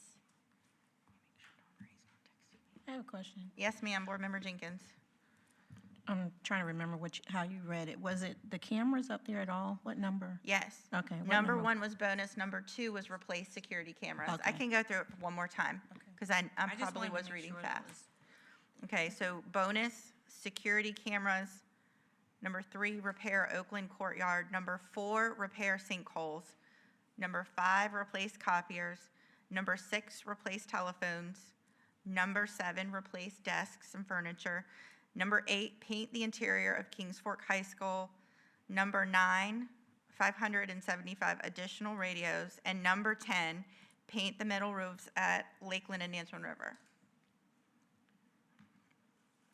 Any comment from board members, discussion, questions? Madam Chair, Yes, sir. I have a question for Dr. Gordon regarding the pre-funding of the JFK furniture. What's the plan for that if we don't have end-of-year funds? Madam Chair? Yes, sir. So we actually have to probably do this in multiple years because anytime we do construction projects, Mr. McGee, furniture, fixtures, and equipment is not included. It is just construction itself. And of course, the design work, that's the funds that the city appropriates for us within their CIP. So there's going to have to be a hard look at how much we'll be able to afford next year. There also will be a probability that some of the existing furniture will have to go into that building until we are able to replace everything. I appreciate that. I just want to say, with that new building, it would be nice for all those students and staff to receive new furniture. I want the board to really take a hard consideration for that. I would be disappointed to put old furniture in a new building. Thank you, Vice Chair McGee. Board Member Riddick or Slingloff, did you have any questions or comments? Madam Chair, my comments are pretty much kind of off the scope of what was ranked.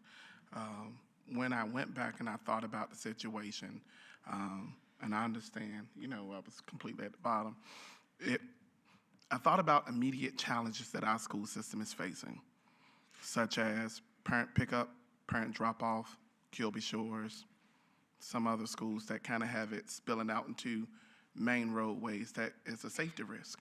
So in my thinking, I think it would be less expensive to put gravel on the grass football field lot so parents can go there and wait until they're called to come over to the front versus spilling out into the roadway. So that's why you saw me put that on my list.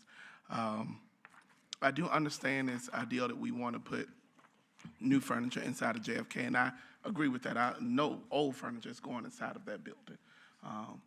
We're going to advocate strong and hard, and if we have to reshift budget priorities somewhere else, no old furniture is going inside of that building. I want us to really look at, where we are. So I don't have a quarrel with the bonus money. I know there was a lot of discussion as into who get 1,000, who gets the 500. My recommendations is, are there any projects, because listening to the board now, I don't think everybody is set on what's put forth. Are there any other projects that we can tackle that you can see an immediate impact? I'm kind of disappointed that, the roof painting is at the bottom, because that's going to lead to roof issues if it's not painted. So we're in a tough situation. Thank you. Anyone else? Okay, well, we're at the point now we either need a motion to approve this list, or I guess a motion to reject it. 1 second. No, sorry. Board Member Slingloff? I have a question. If this is approved, is this going to be tied into the resolution number 6 is under new business, the encumbrance monies? Is this going to be what dictates how that money is being spent, because the resolution does not address our priorities? Dr. Gordon? Yes, Madam Chair. Yes, Ms. Slingloff. So basically, the resolution itself is going to give us the ability and gives the board, grants me the authority to send a memo to the city manager for city council. This is our appropriation that we have that goes over 2 fiscal years, because we know that whatever it is on this list, anything that we buy won't be here by June 30th. Because we also have to wait for Ms. Forsman and the team to be able to do closeout of year end, and then any money that is left over is what the board's priorities are. So yes, it ties to it, but we won't know how much it's going to be until we get to that point. And this is part of you guys' discussion that you all had when Mr. McGee asked us to rank it. And we'll see, based on that ranking, as well as how much money is left, what can be afforded. Vice Chair McGee? Madam Chair, Dr. Gordon, follow up for that. When that happens and we decide how much money, will those items be presented to the board prior to, and we would vote on them? Yes, sir, they will, because we can't ask the city for the funds back until after June 30th. So we will bring that back to you guys either at the May 22nd, but more than likely the first June meeting, because that's when Ms. Forsman will have more time. Is that later than that?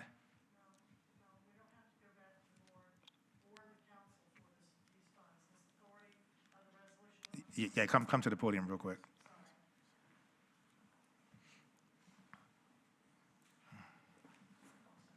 Good evening. I'm sorry to talk out of turn, but the resolution that you have tonight, giving the superintendent the right to spend those funds down through June 30th, allows us to use every penny that we can based on the list that you approved tonight.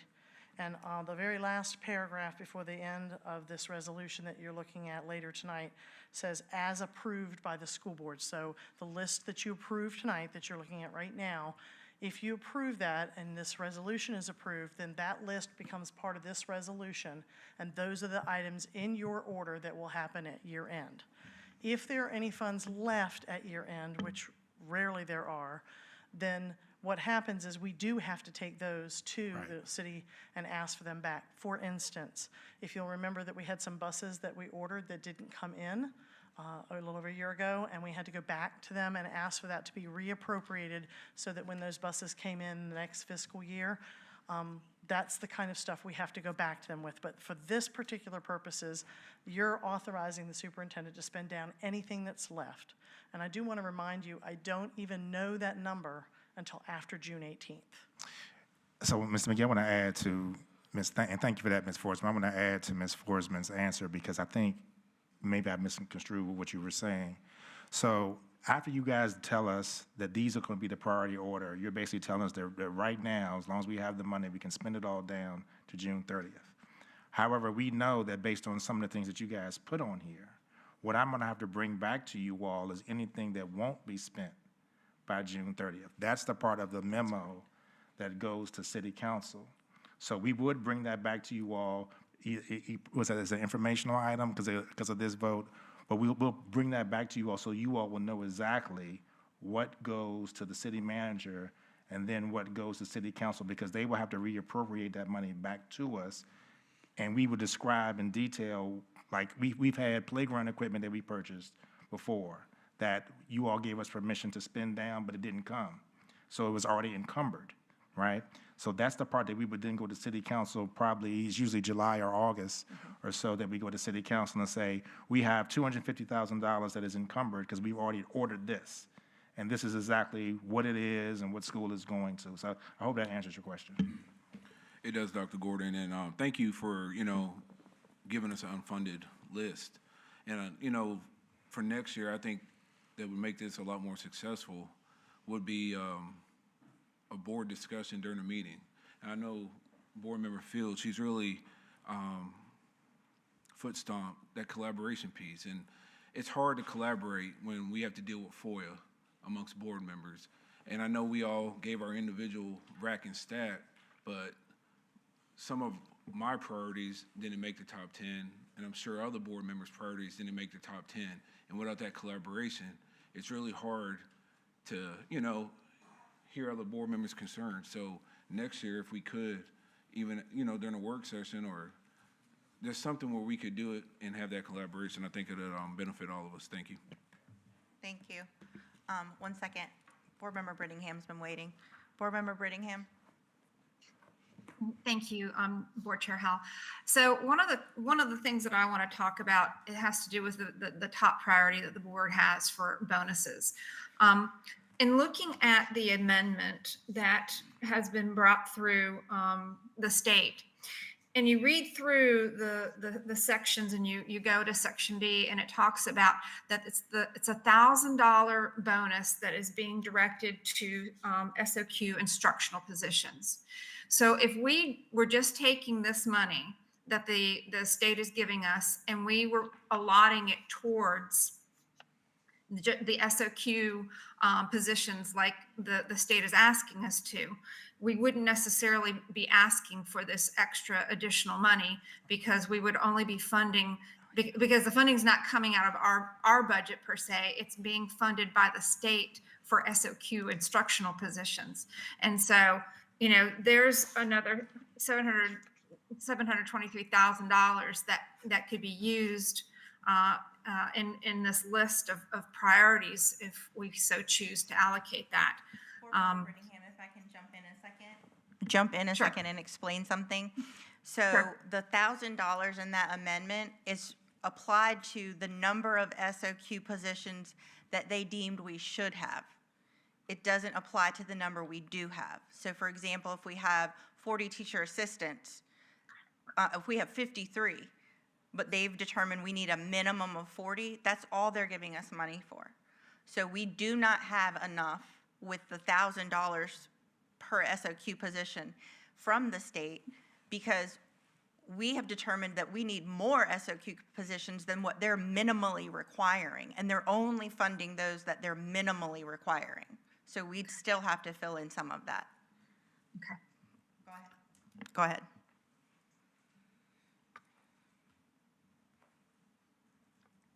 I'm sorry. Okay, well, that was one of my concerns, is just looking at what the state has allotted for us.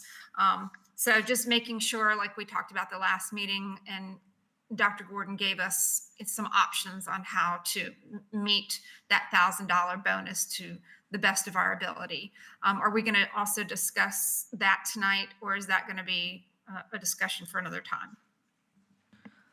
So it's not part of this vote or the encumbered resolution number 6.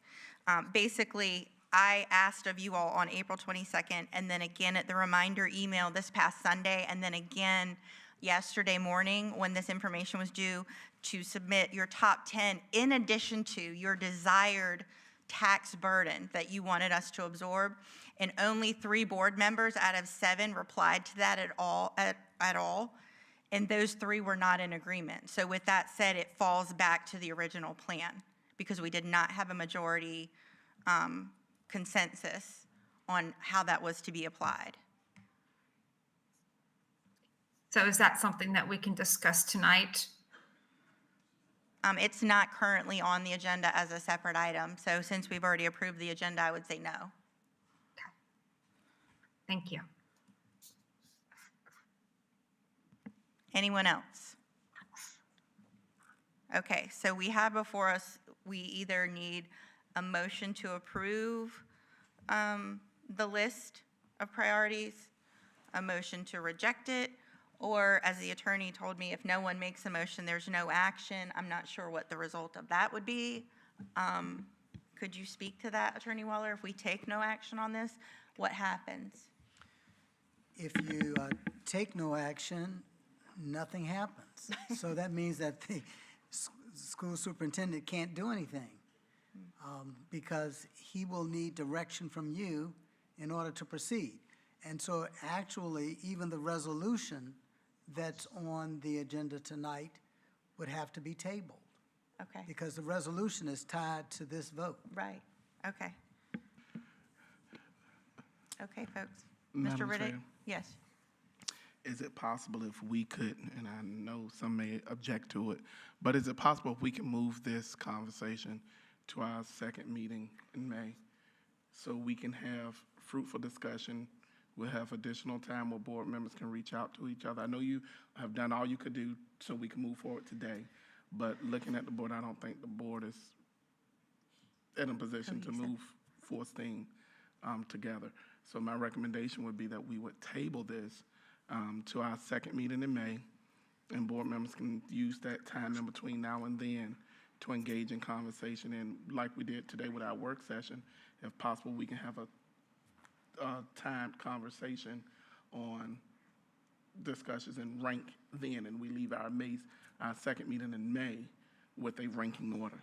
Okay, a couple of points. We don't have work sessions on our second meetings, so we wouldn't be able to have like we did today regarding the audit versus internal control, because our next work session is June 10th. We could always call for a work session. That's the board discretion. Okay. So, I mean, if it's necessary and it's needful, then we just have to have it. That means we have to adjust our calendars to accommodate a work session, or staff may have to adjust some of their calendars to accommodate. But the idea of getting a ranking order, even if it's not a work session, but it's as a part of the agenda item for the regular second meeting, I believe it's ideal versus us being in a position right now that we're not comfortable to do, to vote up or vote down something. Let's push it down. That gives us more time to reach out and have conversation with Dr. Gordon, more time for us to have conversation with each other. So when we come in at that second meeting, we can leave with a directive as it's exactly what we desire to do based off and be in a better position than what we are now currently. I hear you, I understand. I would just like some input from Dr. Gordon and Ms. Forsman about how that would impact the budget calendar for us. Dr. Gordon? Yeah, thank you, Madam Chair. So if the board, so that's multi-layered. First part is we need you all to approve the bonus at minimum tonight. Like that has to happen tonight because of the work that HR and the budget and finance team does. The second part is, as Ms. Forsman is going through all of her stuff with she threw out that date of June 18th, we have to begin the process of getting some quotes for some of the things that are actually here on this list. And so every day counts, because the goal is going to be whatever money's left over to have these things in place by the time we start the 25-26 school year. So I know, and I understand what you're saying, Mr. Riddick. I know that 2 weeks doesn't seem like a lot, but for a year in, for us, that is a lot. It is, I mean, it is a huge task. And so I would, even though I know there's some hesitation, I do want to just remind the board, it's still going to come back to you all, at least as a part of discussion, because we don't know how much money we're going to have left. So you all will still be able to say, okay, bonus is number one. I think everybody agrees with that. Please vote on that tonight. But we may not have enough money to replace all the security cameras. We may only have enough money to do the courtyard. So we don't know how long that's going to take, you know? And so we have to be able to kind of work our way around that timeline. This is the, you know, in the past, you know, when we've brought you all the priorities is right around this time so that Ms. Forsman's team can get started. So Mr. Napier's team can get started with the contacts of the contractors, et cetera. So 2 weeks on some of these things, we can probably be okay. But if Mr. Littlefield needs to wait an additional couple of weeks of starting to take a look at the cost for replacing telephones, that 2 weeks could turn to 3 months because of the order that the request has received. So if the board does table it, please, bonus definitely tonight, but I would ask you all just to at least give us the go-ahead so we can start the process, because we have to let you all know how much money is left over, even though everyone might not be in agreement. Madam Chair, I have no opposition with approving the bonus. I would believe that's what most of us were kind of unanimous with. The quotes don't need a vote in order for, you know, staff to go out and secure quotes. As far as, because we can't tell you how to spend in certain regards, so you can always go get a quote on something. But if we approve the bonus, then let's come back at that second meeting and go ahead and have our discussion and go from there. I don't see, from my experience on the board, how that's going to impede the other things, unless it's the desire to get a quote and then enter into a contractual agreement, and the work may be slowed down. So if that's what it is and it's not the quote, then I understand where the superintendent is coming from. But my recommendation is that we still have that conversation as a board, even if we may have to do a call meeting to have that discussion. Anyone else have additional input or comments, questions? Madam Chair? Yes, sir. My only other suggestion would be, if we have to sign the resolution tonight, would be that anything on the unfunded list would just come before the board for a vote and discussion prior to execution, without just, you know, giving a full blank check. Right. So I ask Attorney Waller, if we don't approve this list, the way that the resolution in number 6 is worded, are we even able to take action on that one?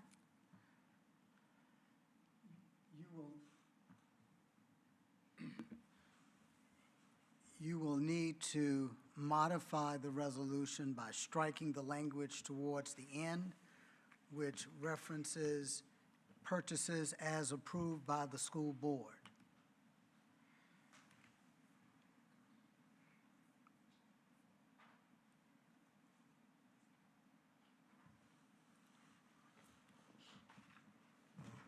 Madam Chair? Yes. So, you know, to Mr. McGee's question, I think it's going to also depend on what that total amount looks like. You know, if it's over my $100,000 threshold. But we have to, and I know I'm kind of like beating a dead horse. We can give you all the informational item of what we are, and we don't even have to wait for a board meeting for that. I can send you all a communication that says, you all have given the authority, these are the things we're going to do, right? This is when it's going to be ordered. You know, and I know there's some discussion, I mean, we may not even have like a second meeting in June, right?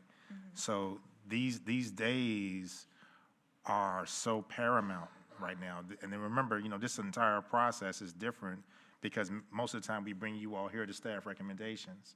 So we kind of, you know, push some things back a little bit because our board wanted some more to say in it. Not a problem. But pushing it back again almost brings us to the 1 month deadline of what we normally would have done in the past. And Mr. Riddick is right where the quotes, we try not to make sure that we give the people quotes until they have an idea of, you know, if they're going to start to work. So Mr. Riddick is right about that part, but then we also still have to coordinate the schedules, right? Based on other projects, based on summer school, even though we kind of know whether that is, and if any of these things cause any issues with some of the things that the city may have to do. So I don't have a problem, Mr. McGee, with what you're saying of making sure that the board is in the loop in the awareness piece. If you guys are going to vote on the other items outside of the bonus on May 22nd, it is going to constrict us. It is going to constrict us. And again, with Ms. Forsman not really knowing until the middle of June, that's going to be your final variable, right? That's going to be the main thing that says what we can actually afford on that list. And you guys will be made aware of that. That's not a problem at all. I appreciate that, Dr. Gordon. I guess my point, my concern is, let's say we have $1 million left over. I just don't want a blank check for spending without coming before the board on items. That's it. I think it should be a board discussion and a board vote. If we don't approve this list tonight. Okay, so just for additional clarity, anything over 100,000 he has to bring to us. If that's policy, yeah. Yeah, that is policy. Sure.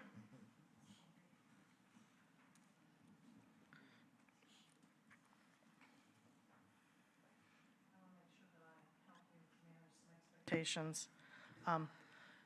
By June 30th, I have to obligate whatever we're going to obligate. Those items do not go out or go to the vendor until August. And the reason they don't is because there's a 45-day window in which we pay bills that come in for this fiscal year in next fiscal year, but we pay it back. It's called the 13th month. It's an accounting thing. Basically, you have a 45-day window because, for instance, your electric bills, your water bills, all of those things through June come in July. And so you don't have the ability to pay them in June. You pay them in July, and you pay them by the 10th of August. And so we usually, by the 1st of August, have a much better idea of which ones of these items could be released. I will give you a for instance that, as Dr. Gordon said, there are some lead times. So for instance, the metal roofs. If I don't know till August 1st that we can actually do the metal roofs, it will take that company 2 to 3 weeks to mobilize to get ready to do that, and they will have to do it after hours. It won't happen this summer, okay, unless I absolutely 100% know by June 30th, and I don't know by June 30th.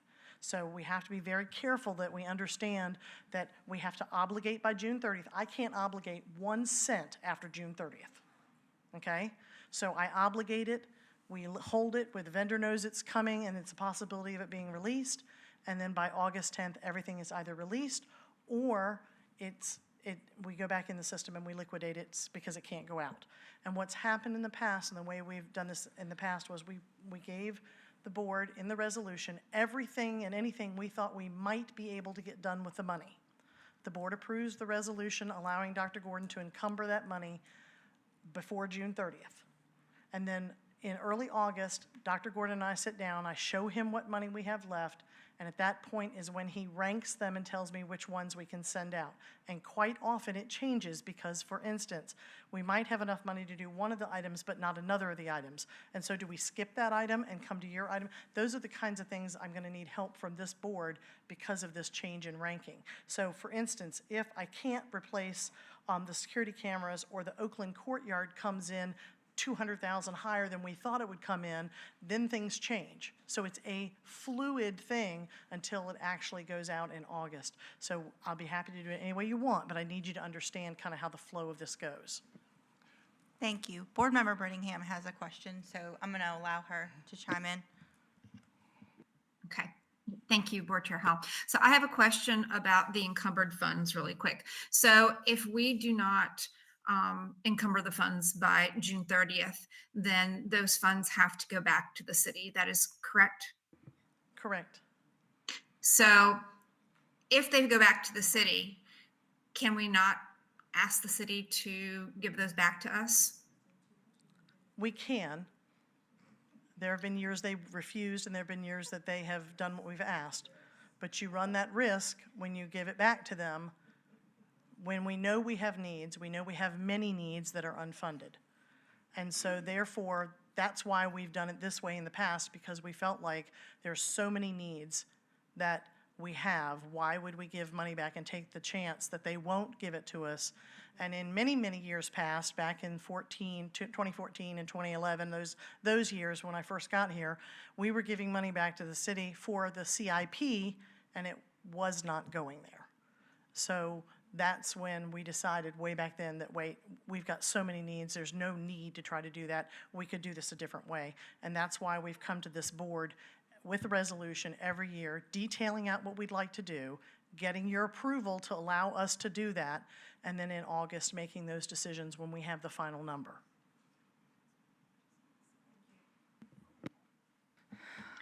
Board Member Slingleff. Madam Chair, to that point, since this is additional money that we're looking at here, that we're hoping will be available, and our number one item on here is bonuses, but we have to approve the bonuses tonight so that contracts can be signed. This is an amount of $725,000. How do we know that we're even going to have that $725,000 for them to engage in signing contracts and committing that bonus money?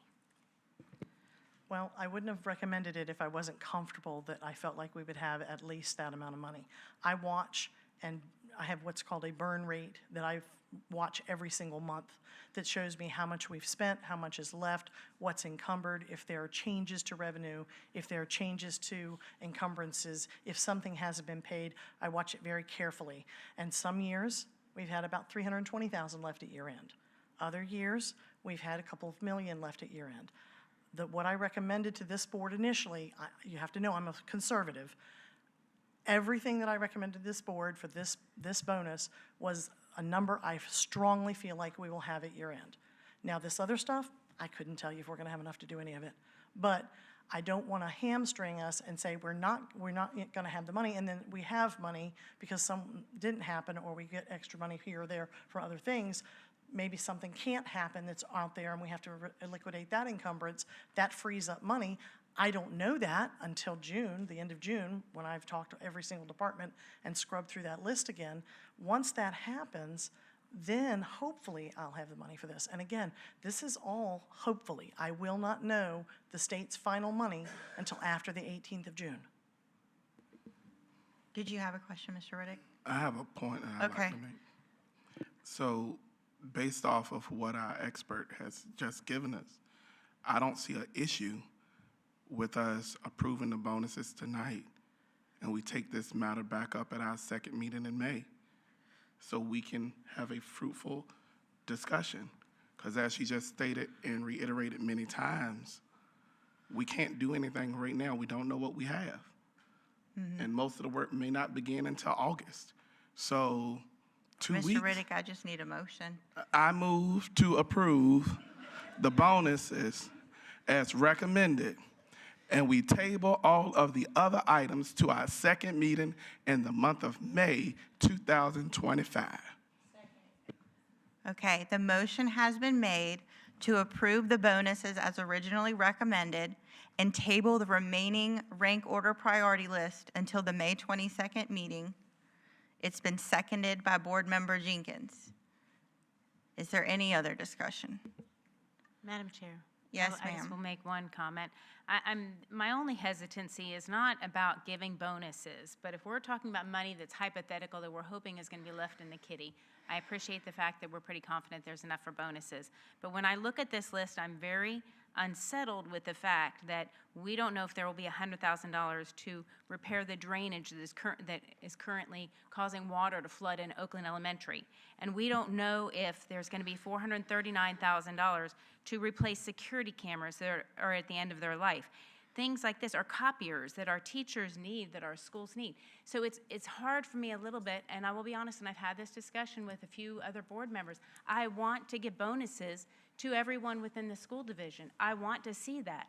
But, you know, when you can't pay your utility bill at home, you don't go buy tickets to Busch Gardens for your kids, and please don't take that wrong.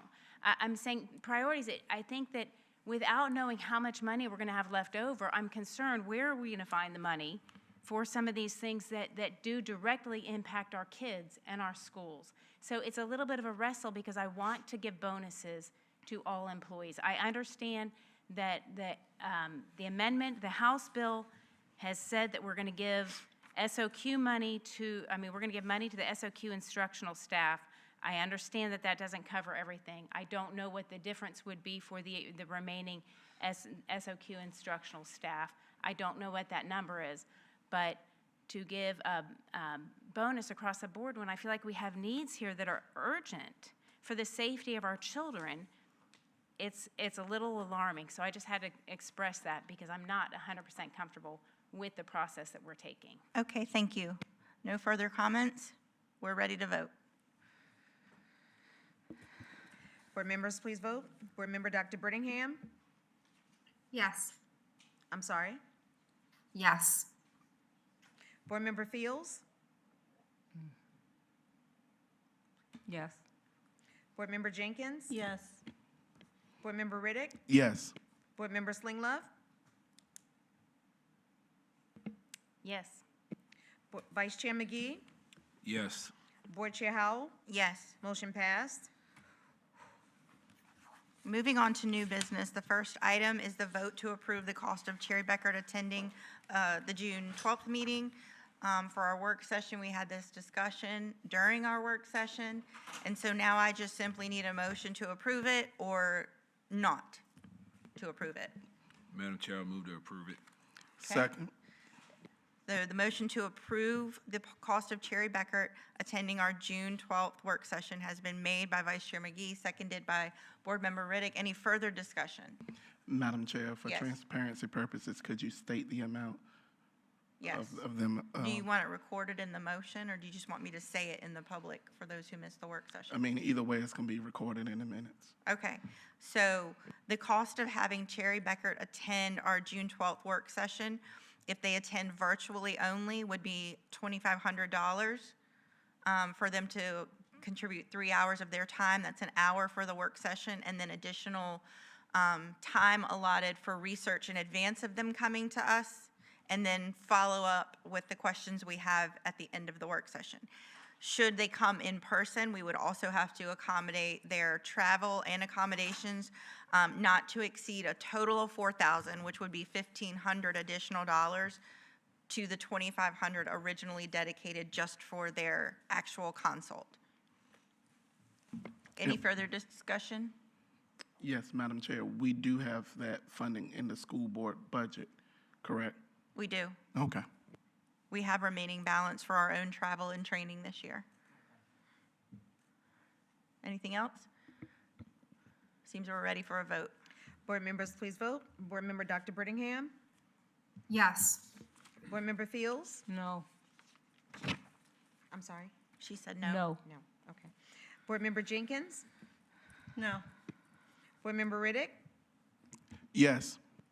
Board Member Slinglove? Yes. Vice Chair McGee? Yes. Board Chair Howell? Yes. Motion passed. Thank you. The next item is info or action, and based on our work session conversation, it seems the general recommendation is that we table this discussion and setting a date until after we meet and have further guidance from Cherry Beckert. Board Member Slinglove. Madam Chair, is there any harm with putting something, projecting where we might be and putting something on the calendar? Because I know calendars fill up, and I think we're dealing with summertime. So even if we had to modify it when we had further information, I think it would be better to, that's my opinion, to put something on the calendar and project it if we're thinking that it's going to be July or somewhere along that time frame. Anyone have any thoughts about that?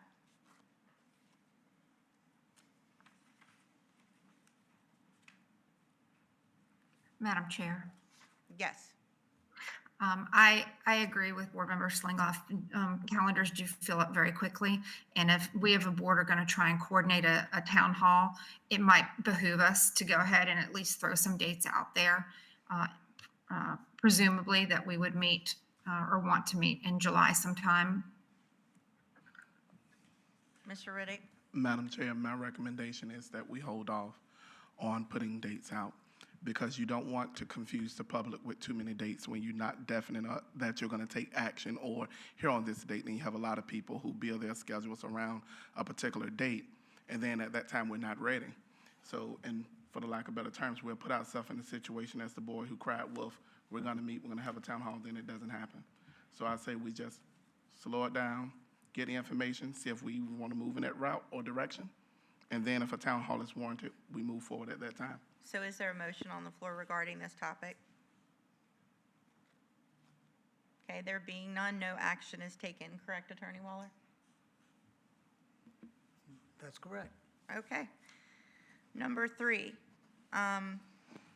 VDOE authorization of signature in the absence of division superintendent extension. This is something we do annually, just to authorize Dr. Branch and then Dr. Brown to move in authority in his absence. Is there a motion to approve this? So move. Second. Second. Okay, so it was moved by Mr. Riddick. I heard Board Member Jenkins, Vice Chair McGee, and Board Member Brittingham second it. Is there any discussion? There being none, we're ready to vote. Board members, please vote. Board Member Dr. Brittingham? Yes. Board Member Fields? Yes. Board Member Jenkins? Yes. Board Member Riddick? Yes. Board Member Slinglove? Yes.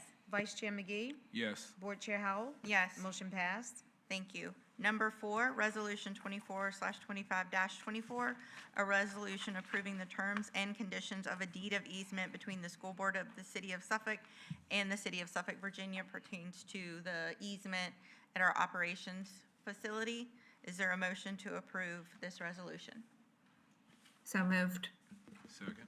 Okay, it was moved by Board Member Brittingham, seconded by Vice Chair McGee. Any discussion? There being none, we're ready to vote. Board members, please vote. Board Member Dr. Brittingham? Yes. Board Member Fields? Yes. Board Member Jenkins? Yes. Board Member Riddick? Yes. Board Member Slinglove? Yes. Vice Chair McGee? Yes. Board Chair Howell? Yes. Motion passed. Okay, Attorney Waller, I'm going to need some guidance here, since we moved to table the remaining list. Oh, I'm sorry. I'm on number 5. Right. Well, okay. So number 5, just FYI, City Council did approve our budget request last night. You can applaud. Miracles. Resolution 24/25-29, a resolution of the School Board for the City of Suffolk, Virginia, adopting a budget for Suffolk Public Schools for fiscal year 25-26, totaling $243,413,773, which includes local funding from the City of Suffolk in the amount of $81,191,901. Any additional state funding will go through city appropriation and school board approval. As amendment number 1, 25-26, contracts will have the statement subject to state and local appropriations on them, so they can be released before 10-month staff are out for the summer. Is there a motion to approve this resolution? So move. Okay. It's been moved by Board Member Riddick and seconded by Board Member Jenkins. Any discussion? There being none, we're ready to vote. Board members, please vote. Board Member Dr. Brittingham? No. Board Member Fields? Yes. Board Member Jenkins? Yes. Board Member Riddick? Yes. Board Member Slinglove? Yes. Vice Chair McGee? Yes. Board Chair Howell? Yes. Motion passed. Thank you. All right, now, Attorney Waller, what do we need to modify before we can have action on this? You will need to remove the first "be it therefore" last part of that resolution where it says all purchases as approved by the school board, because you have not approved any purchases tonight. Okay, logistically speaking, is that something we literally have to do in the computer system on ESB, or can we just vote with the awareness that that's being removed? Right, you can vote with the motion being accepting the resolution with the removal of language that says as approved by the school board. Okay. With that said, is anyone willing to make them a motion regarding this resolution?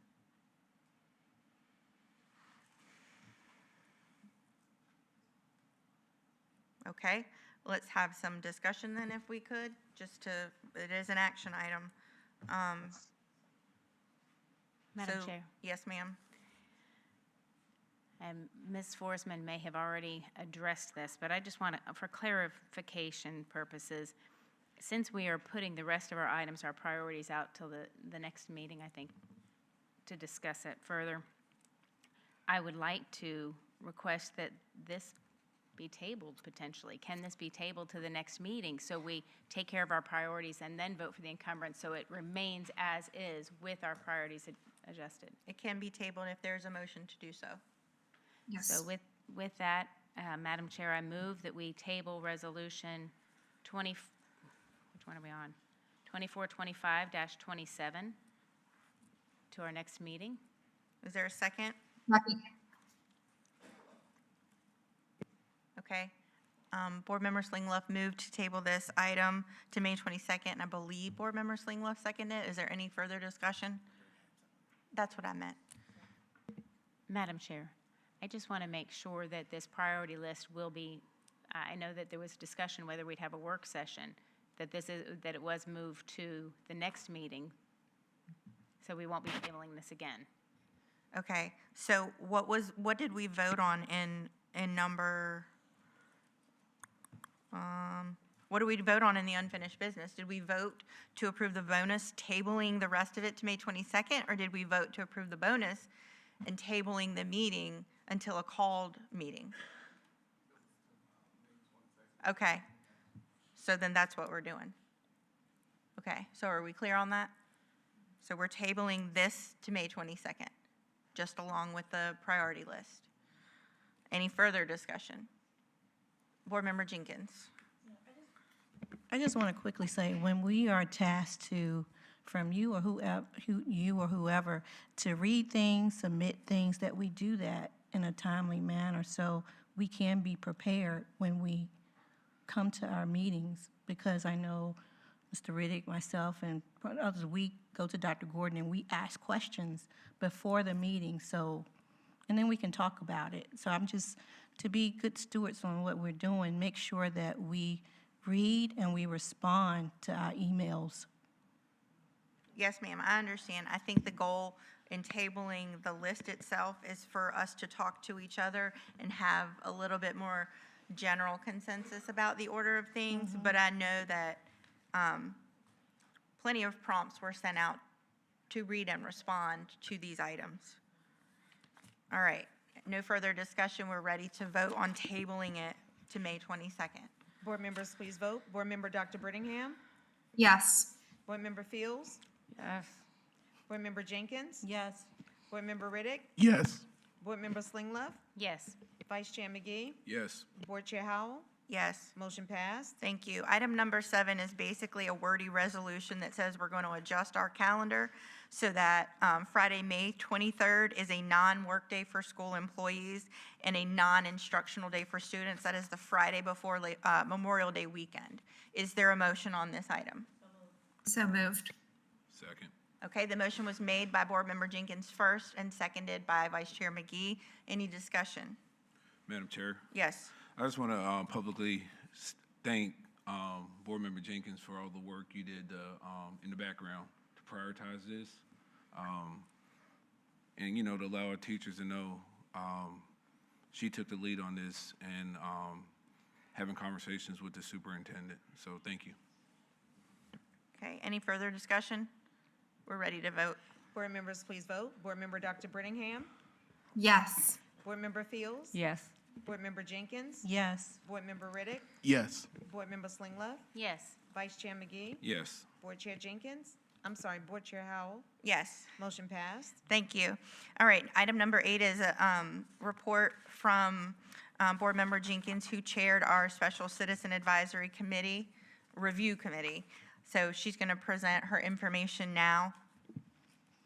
Okay, thank you, Madam Chair. This is brief. Our Special Citizens Committee report. The Special Citizens Committee has convened twice, and a key concern identified both meetings was consistent with low attendance across the committee gathering.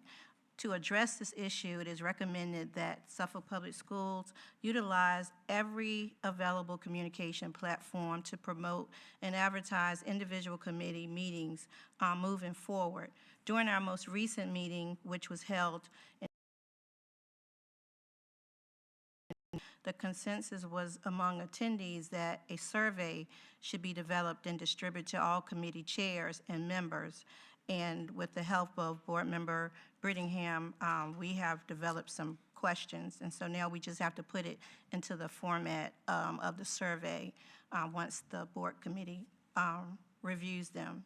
And the purpose of the survey is to access needs, gather input, and improve overall committee functionality. Additionally, there was a unanimously vote to implement a Saturday training session. This training will provide an opportunity for all chairs to convene, collaborate, and develop shared strategies, processes, and standards aimed at making each committee more effective and productive. And all chairs present expressed the need to continuing guidance and support to ensure the success of their respective committees. And I just want to say the board is not telling them what to do. We're just an avenue where we can all come together because they all said that they were struggling. So we're just there to guide them. And I know Mr. Bradshaw, who is the chair of one of our committees, his committee is top notch. And so they all agreed that he would kind of, spearhead this training that we're going to have on a Saturday. So we're going to get with Mrs. Gardner to, specify some dates to make sure everybody can attend. And I think, speaking of the committees, if I'm correct, Mrs. Gardner, I think the letters will go out or emails will go out where we start choosing people for the committees, or they'll be sending in their resumes or whatnot soon, correct? So I just advise people, if you want to be, if you want to be, what's the word I'm looking for? Considered for one of these committees, send your information in, because that's the process. Send it in, and it will be reviewed, it will be vetted by our school board clerk to make sure everything is in line, and then we will choose, because we have to get that down packed and not have a whole lot of confusion every year about who's going to be on this committee, why this one wasn't chosen. We have processes in our policies and in our books, and we need to stand by them. So just do your due diligence and fill out everything that's supposed to be filled out and send it to Mrs. Gardner so we can get what we need. Because we need you all. We need you all. Just to clarify some information, first, I believe tomorrow the window opens to start receiving applications to be on citizen advisory committees. If you're currently not on one, you would send your resume and your letter of interest to which specific committee you would like to be appointed to Ms. Gardner. Ms. Gardner, what is the deadline for submitting those so we remain in policy?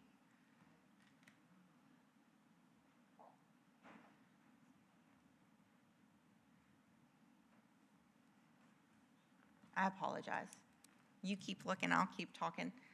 So if you are already on the committee, you need to submit, I believe it's within 48 hours of the deadline, just your simple intention to remain committed to serving on that committee. You don't have to submit your resume a second time. Okay, so June 9th, it opens May 9th, the window closes June 9th, close of business 5 p.m.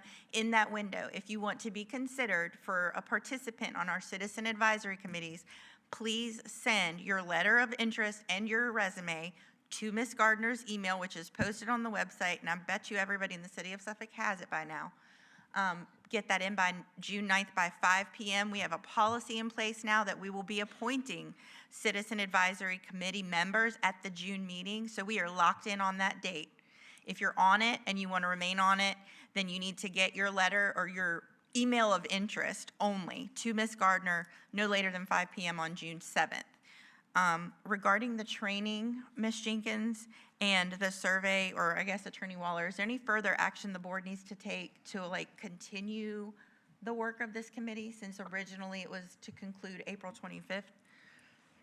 Yeah, the policy that you adopted that appointed this committee had a sunset provision, and so it actually expired April the 27th. So that committee, as of April the 27th, is no longer in existence. So if you want that committee to continue their work, you're going to need to have that policy revised. Okay. So Board Member Jenkins, do you feel the chairs and Mr. Bradshaw can take it from here, or does the the committee need further meetings? Thank you. I feel like we shouldn't start them out and then leave them. Okay. We're going to be a part of this whole process to make sure they know that we do support them. So hopefully we will revisit that policy and we can continue on. So from this meeting then, Attorney Waller, could the directive be given to the PRC that when you meet on May 12th, you amend the sunset deadline for this committee? Yes. And then after May 12th, well, really, it would have to be after May 22nd.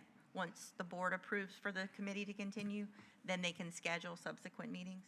That's correct. Okay. Madam Chair, Yes. I make a motion that we send that policy back to the Policy Review Committee to extend the time frame for the special committee to continue doing the work that we were appointed to do several months ago. Okay, is there a second? Second. Okay, the motion has been made to send the policy back to PRC to extend the deadline of the work of the committee. Madam Chair. What? I got a question. Yes, sir. At the risk of being redundant, this is a special committee. Mm-hmm. The assignment a window has dissolved. Attorney Waller, can't she just reappoint the committee until this policy come out? Or has something changed? I know it's going back to policy review for the changes to extend the deadline, but the deadline is gone. I mean, that should have been done while it was operating. But can't she just reappoint the committee? Because that's how we came together. You did something a little bit different with this because you made it part of your policy. Mm-hmm. So because you made it part of your policy, it is now a special committee that is part of your policy that had an expiration date. So, the policy review is going to have to extend it because it was part of your policy.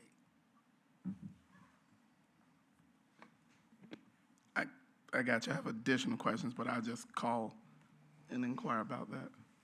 Okay, so are there any further discussion about the motion on the floor to move this to the PRC to extend the deadline for the work of this committee? Madam Chair. 1 second, Dr. Brittingham. Ms. Gardner. Second the motion. Seconded the motion. I believe Board Member Jenkins did. Okay, Board Member Brittingham.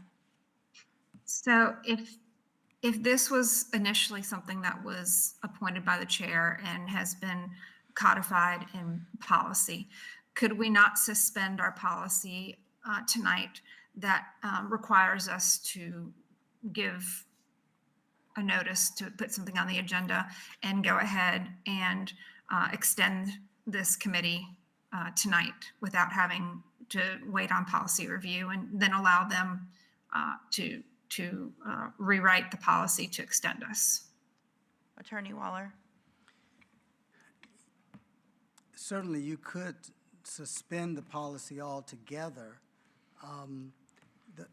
One of the concerns I think you may need to think about is that you're going to need to set the parameters if you do it that way. Because right now, the policy sets the parameters for the work of this committee.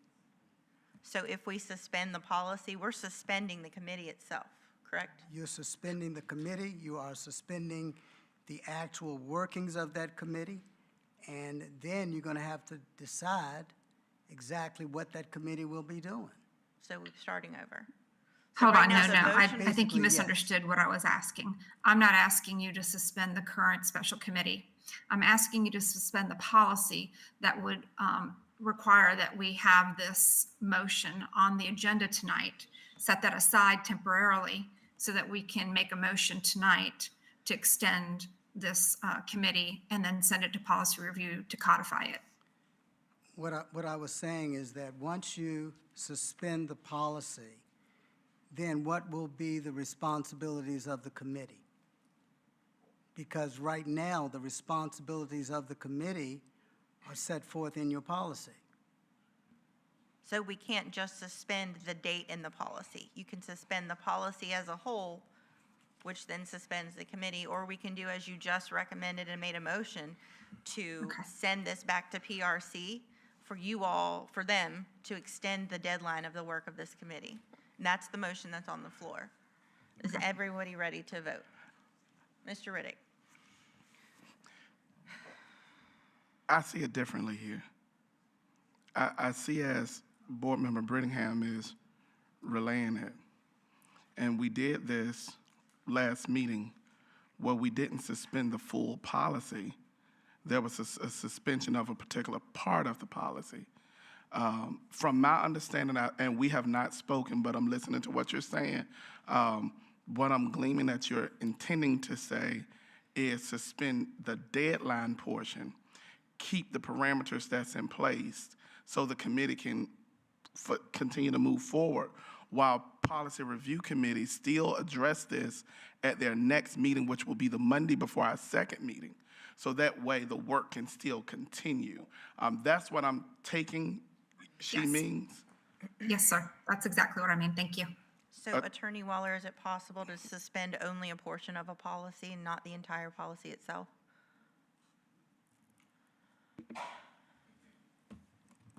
Currently, you really don't have a policy or a procedure for suspending your policies. If you want to go down that road, you can, but I would certainly suggest that any process for suspending a policy be something that policy review sets for you. And this is the reason for that. You do not want policies to be suspended haphazardly. After all, a lot of thought, a lot of consideration goes into these policies when they are developed. You go through a first and second reading before a policy is enacted by this board. In many situations, when you're talking about suspending a policy, it may require more than just a majority vote.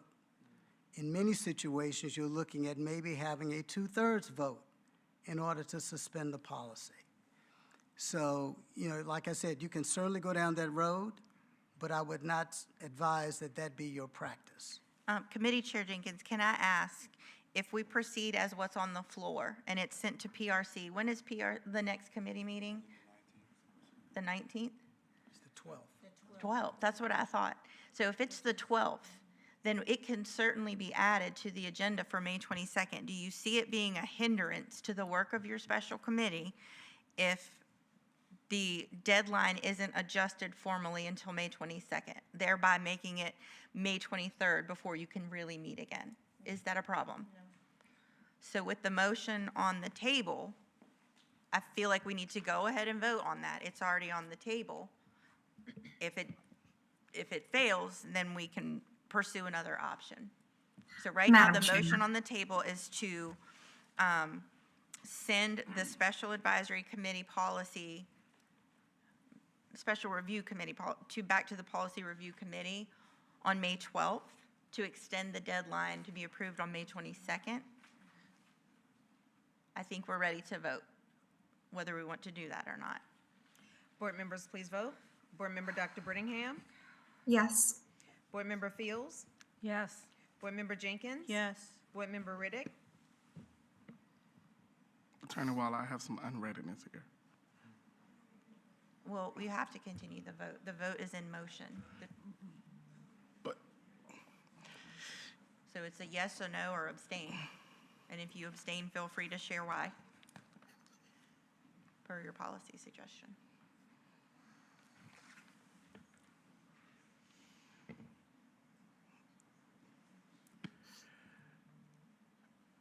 Madam Chair, I'm going to abstain. Okay. And my rationale for abstaining is I have parliamentarian questions that I wanted to ask. And I was expecting that we would have a time to answer, but the way you move forward with it, I didn't have the time to do it and still be in order. Understood. So that's why I shall abstain. Board Member Slinglove? Yes. Vice Chair McGee? Yes. Board Chair Howell? Yes. Motion passed. Number 9 is a discussion about dates for school board retreat in June. I've spoken to Mr. Riddick, Vice Chair McGee.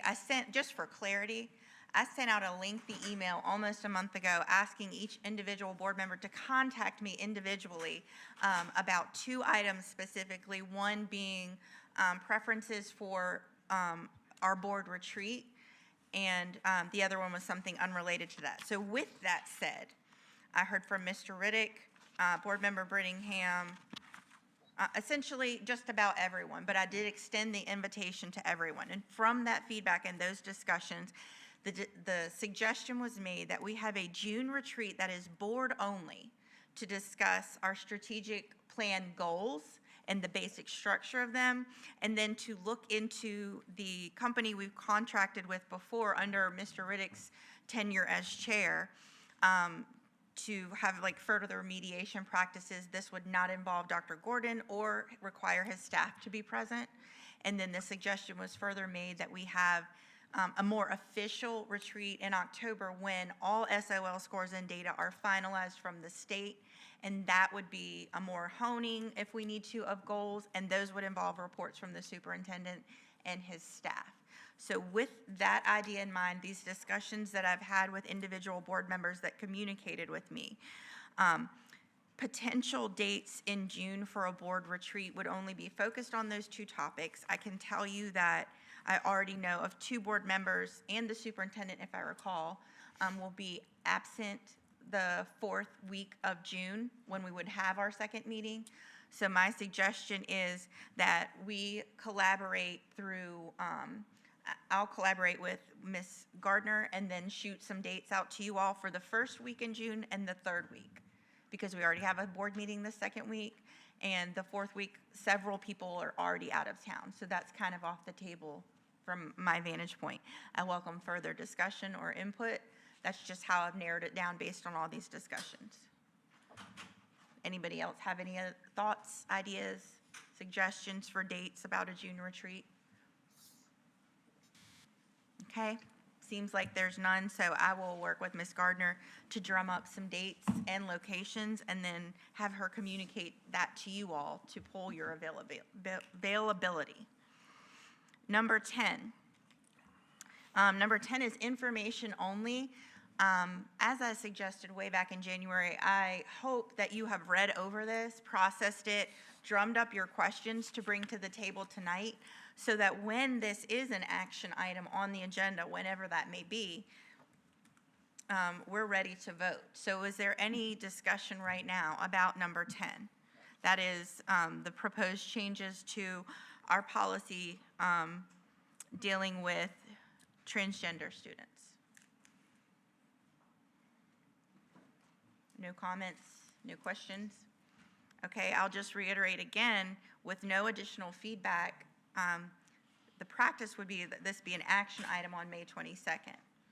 So if there are any concerns in the meantime that have not already been addressed by the Policy Review Committee, I would suggest you get those to that committee chair, Board Member Slingloff, before May 12th, because that's when their next meeting will be. And if she's not received any communication by then, this will just be an action item on the May 22nd agenda. Yes, ma'am. Madam Chair, if I'm correct, Attorney Waller, this is already up for a first read, so we're voting on it next month. So if anything comes to us for this next meeting on the 12th, there's nothing we can do with it because this policy is already in motion. Okay. That Correct. was supposed to be prior to our last meeting, that we were supposed to get any feedback. Understood. So regardless, this will be an action item May 22nd. Okay. Thank you for that clarification. That brings us to the last item under new business. It's an information only entitled A Discussion of Bank Days. And so I'm going to yield the floor to Vice Chair McGee because he requested or he recommended this with the approval of the agenda earlier in the evening. Hey, thanks, Madam Chair. First, thanks to the board for allowing me to have this added to the agenda. We all know this week is Teacher Appreciation Week. And earlier this year, when we were discussing next year's calendar for 25-26, one of the suggestions that our teachers made would be to allow the last day of school to be a teacher only day, staff only day, and allow the kids to get out a day early. So I would like to discuss if all testing is complete and we still have bank days available, or at least one bank day available by the 5th of June, can we allow June 5th to be the new date for students to be released, allowing teachers that have the 6th to prepare their classrooms, pack up for the year? Okay, thank you for that information. Anybody else have anything to contribute to that? Madam Chair. Board Member Brittingham. Thank you. I appreciate Vice Chair McGee, you bringing this conversation to the table, because we need to keep our teachers and our students as the focal point of what we do. And I think this is absolutely a great way, like Vice Chair McGee said, this being Teacher Appreciation Week, this is definitely a great way to show our educators and our students for their hard work throughout the year. So I affirm what Vice Chair McGee has brought forth. I think this is something the board should consider, meditate on, and potentially bring this as an action item at our next meeting. Thank you. Dr. Gordon. Yeah, thank you, Madam Chair. So, Mr. McGee, thank you for giving me some additional context to this request. So I do have to caution the board, and we might be able to do a day, but we might not, because after your action today, we have 5.44 days remaining. That's overall for the school division. However, John F. Kennedy Middle School has less than that because of electrical issues that we had earlier in the year. Southwestern Elementary School has less than that due to being out with power. Nansemond Parkway also was out for time due to an issue with the gas line. And just recently, we lost time for Creekside because of an electrical issue. So you can't have it set up so that you are at your minimum time when school ends, because the state could change something and say, well, actually, because you had an early release here, we're calculating it this way. Now, when you all come back on May 22nd, we'll still have a couple of days left. We do have students that are, especially at the elementary level, where they're still turning in work, trying to fight against retention and stuff like that. If it was a teacher work day, that's something that you all can look at. But I do want to remind you that grades are due that day. And also, we have to ensure that all students have had an opportunity to turn in their work. And we still, as you all saw in my response to one of the staff members that brought this up, there's a child care thing we got to think about for that day. And because it's a Friday, I'm also worried about teacher and staff attendance. So until we get to that last day, or the day before the last day, there's going to be extreme caution that's going to be necessary. I mean, you never want to end the school year with the exact amount of hours. Remember, we're talking about 990, 140, because we were already beneath the 180 total days, right? And for those 4 schools right there, what if something happens and then we have to miss 2 days? If JFK or Creekside has to miss additional time, then if the board's already made that decision, then what do we do, right? So I think one of the things that we got to take a look at, and I want you all to remember, is literally every moment counts for some of our kids, every moment. And I agree, I understand the sentiment, Mr. McGee. I definitely get it, where we want to be able to show our teachers that we are appreciating them by potentially converting this to a teacher workday. If y'all make that decision on May 22nd, then we're down to 4.44 days. But JFK is actually at 2.44, And that's just, we got to be really cautious about that. So I think, Mr. McGee, you and I had another conversation. I think there's some other things that we could potentially do to show that appreciation, but I would really caution the board, especially since we already made one action item tonight, to take a day away, right? Which I'm in support of, agree. But that last day, you just never know. And I think you all saw in my email, until it's the last day, the last hour, and that last kid gets on the bus, that's the only time we exhale. Because it could be somebody who just, tries to do something to make us miss days. And we got to be, got to keep our safety first. So I really understand and appreciate the sentiment, Mr. McGee. I thank you for giving me the background a couple of minutes ago for it. But I'm recommending to the board that we don't do that just yet. Like, we have to, and I don't know, maybe you all can make it cautionary, or not cautionary, maybe you can make it so if we have those days, right? Maybe that could be something, but then we still have to be able to give our school community a heads up about it. So I think we need to hash that out some more, Ms. Howell, because you all have seen it. We just never know these days. Thank you. Thank you, Dr. Gordon. Any further discussion? Madam Chair. Yes, sir. I appreciate that, Dr. Gordon, and that's my intent. I understand the unexpected, always happens when we're not expecting it. So if we can come up with something, possibly by our next meeting, where there's an agreement, hey, if by this deadline, nothing has come up and we have those seat hours and days and testing's good, can we go forward with this? Thank you. Thank you. That concludes our new business. The next section of our agenda is public speakers on non-agenda topics. So I'll yield the floor to Ms. Gardner. It is the intent of the school board to ensure that the affairs of the board be conducted in an open and orderly manner, that all persons desiring to address the board are afforded an opportunity to do so in the order in which they sign up to speak, that persons in attendance may observe and hear the proceedings of the board without distraction, and that the members of the board and board employees are able to transact the business of the board with minimal disruption. Any persons addressing the board shall, 1, confine their comments to matters germane to services, policies, and affairs of the school board or Suffolk Public Schools. 2, refrain from words or statements which from their usual construction and common acceptance are construed as insults, intend to incite violence or breach of the peace. 3, refrain from obscenity, vulgarity, or other breach of respect. 4, comply with the time limit for public comment as set by the board, which can be up to 5 minutes, unless the board, through the exercise of its discretion, decides to allow less than 5 minutes for public comment. 5, refrain from cumulative or repetitive remarks. And 6, refrain from making any comments regarding any pending student discipline or employee grievance matters. The appropriate forum for such matters is the applicable administrative hearing provided by state law or, where appropriate, court proceeding. Persons must not engage in disorderly, disruptive, or boisterous conduct such as, but not limited to, making noise, use of profane language or obscene gestures, yelling, or similar demonstrations that interrupts or disturbs the peace and good order of the meeting.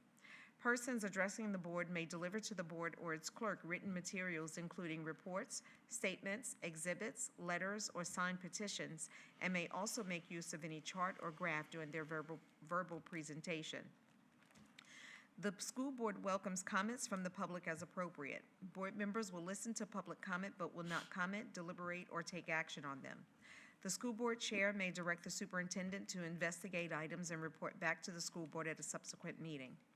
The chair or other presiding officer shall preserve decorum and shall decide all questions of public order subject to appeal to the board. At the request of the chair, a city police officer shall act as sergeant-at-arms at tonight's board meeting. That officer shall, under the direction of the chair or other presiding officer, have charge of the meeting area and waiting areas and corridors adjacent thereto, and shall prevent disorder or interruption of the business of the board. Our first speaker is Barry Dowdy regarding closing of volunteer program.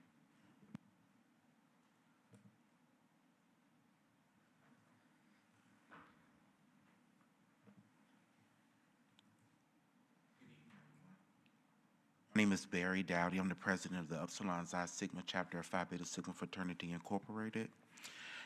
In October of 2024, the Brothers of Phi Beta Sigma Fraternity Incorporated, the Upsilon Xi Sigma chapter, made a decision to adopt Booker T. Washington Elementary School.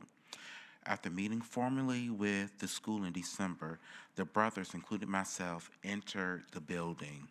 We were so excited, providing tutoring, classroom support, and one-on-one ELA assistance to the students weekly, the brothers became a regular face in the halls of Booker T. Washington. Furthermore, we fell in love with the students, faculty, and staff at this great academic institution. Prior to the start of this endeavor, we provided the school with a MOU that must be signed to continue our relationship with Suffolk Public Schools, and more specifically, Booker T. Washington. The memorandum had two major points, which are the purpose, which is to foster a collaboration between the chapter and the adopted school, which the goal is to help close academic and achievement gaps that currently exist in our educational system. And second, the second major portion is the responsibility section, which says that it's the responsibility of the chapter and adopted school to adhere to all federal, state, and school district rules and regulations regarding the participation pursuant to this MOU. On April 25th, 2025, our chapter was informed that Suffolk Public Schools will not be signing the MOU with Phi Beta Sigma Fraternity Incorporated, Upsilon Xi Sigma chapter. With a heavy heart, I had to suspend all programming at the school due to liability issues on our part. We asked, why are they not going to sign the memorandum of understanding? And it was stated due to DEI. I am confused by this statement. I've looked over the MOU several times, which I have with me today, and I was wondering what is in this 3-page document that could ever affect funding or programming with Suffolk Public Schools. When asked for clarity, I have not been provided any as of today. Today, my brothers in blue are grieving. When charged with chartering this chapter, my primary goal was eradicating any and all education deficiencies in my territory.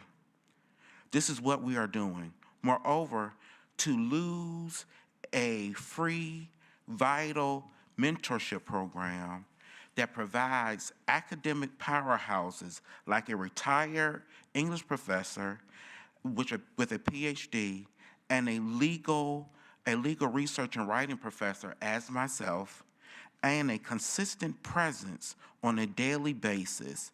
I'm wondering why would Suffolk Public Schools want to let this? I am determined to bring all services that we started back to Booker T. Washington Elementary School. And I would like to have these issues rectified by the start of next year. Soon, I would like to spread our support to every school in Suffolk. My father, who is also my fraternity brother, said if I could teach a child to read, I could teach a child to change the world. I carry that same mantra today in my chapter, because my chapter is truly world changers. And I want to say this. I believe that not having the brothers walking through your halls every day is an injustice, not just to Suffolk Public Schools, but it's an injustice to Booker T. Washington Elementary School. I have a copy of that MOU today, if you all would like to see it, and I'm also here today to answer any and all questions. Thank you, sir. Our next speaker, Trayvon Boone, regarding the National Panhellenic Council, Suffolk.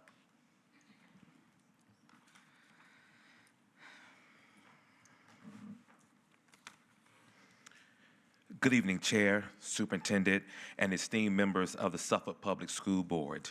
My name is Dr. Trayvon Boone, President of the National Panhellenic Council here in Suffolk that was chartered on April the 20th, 2024.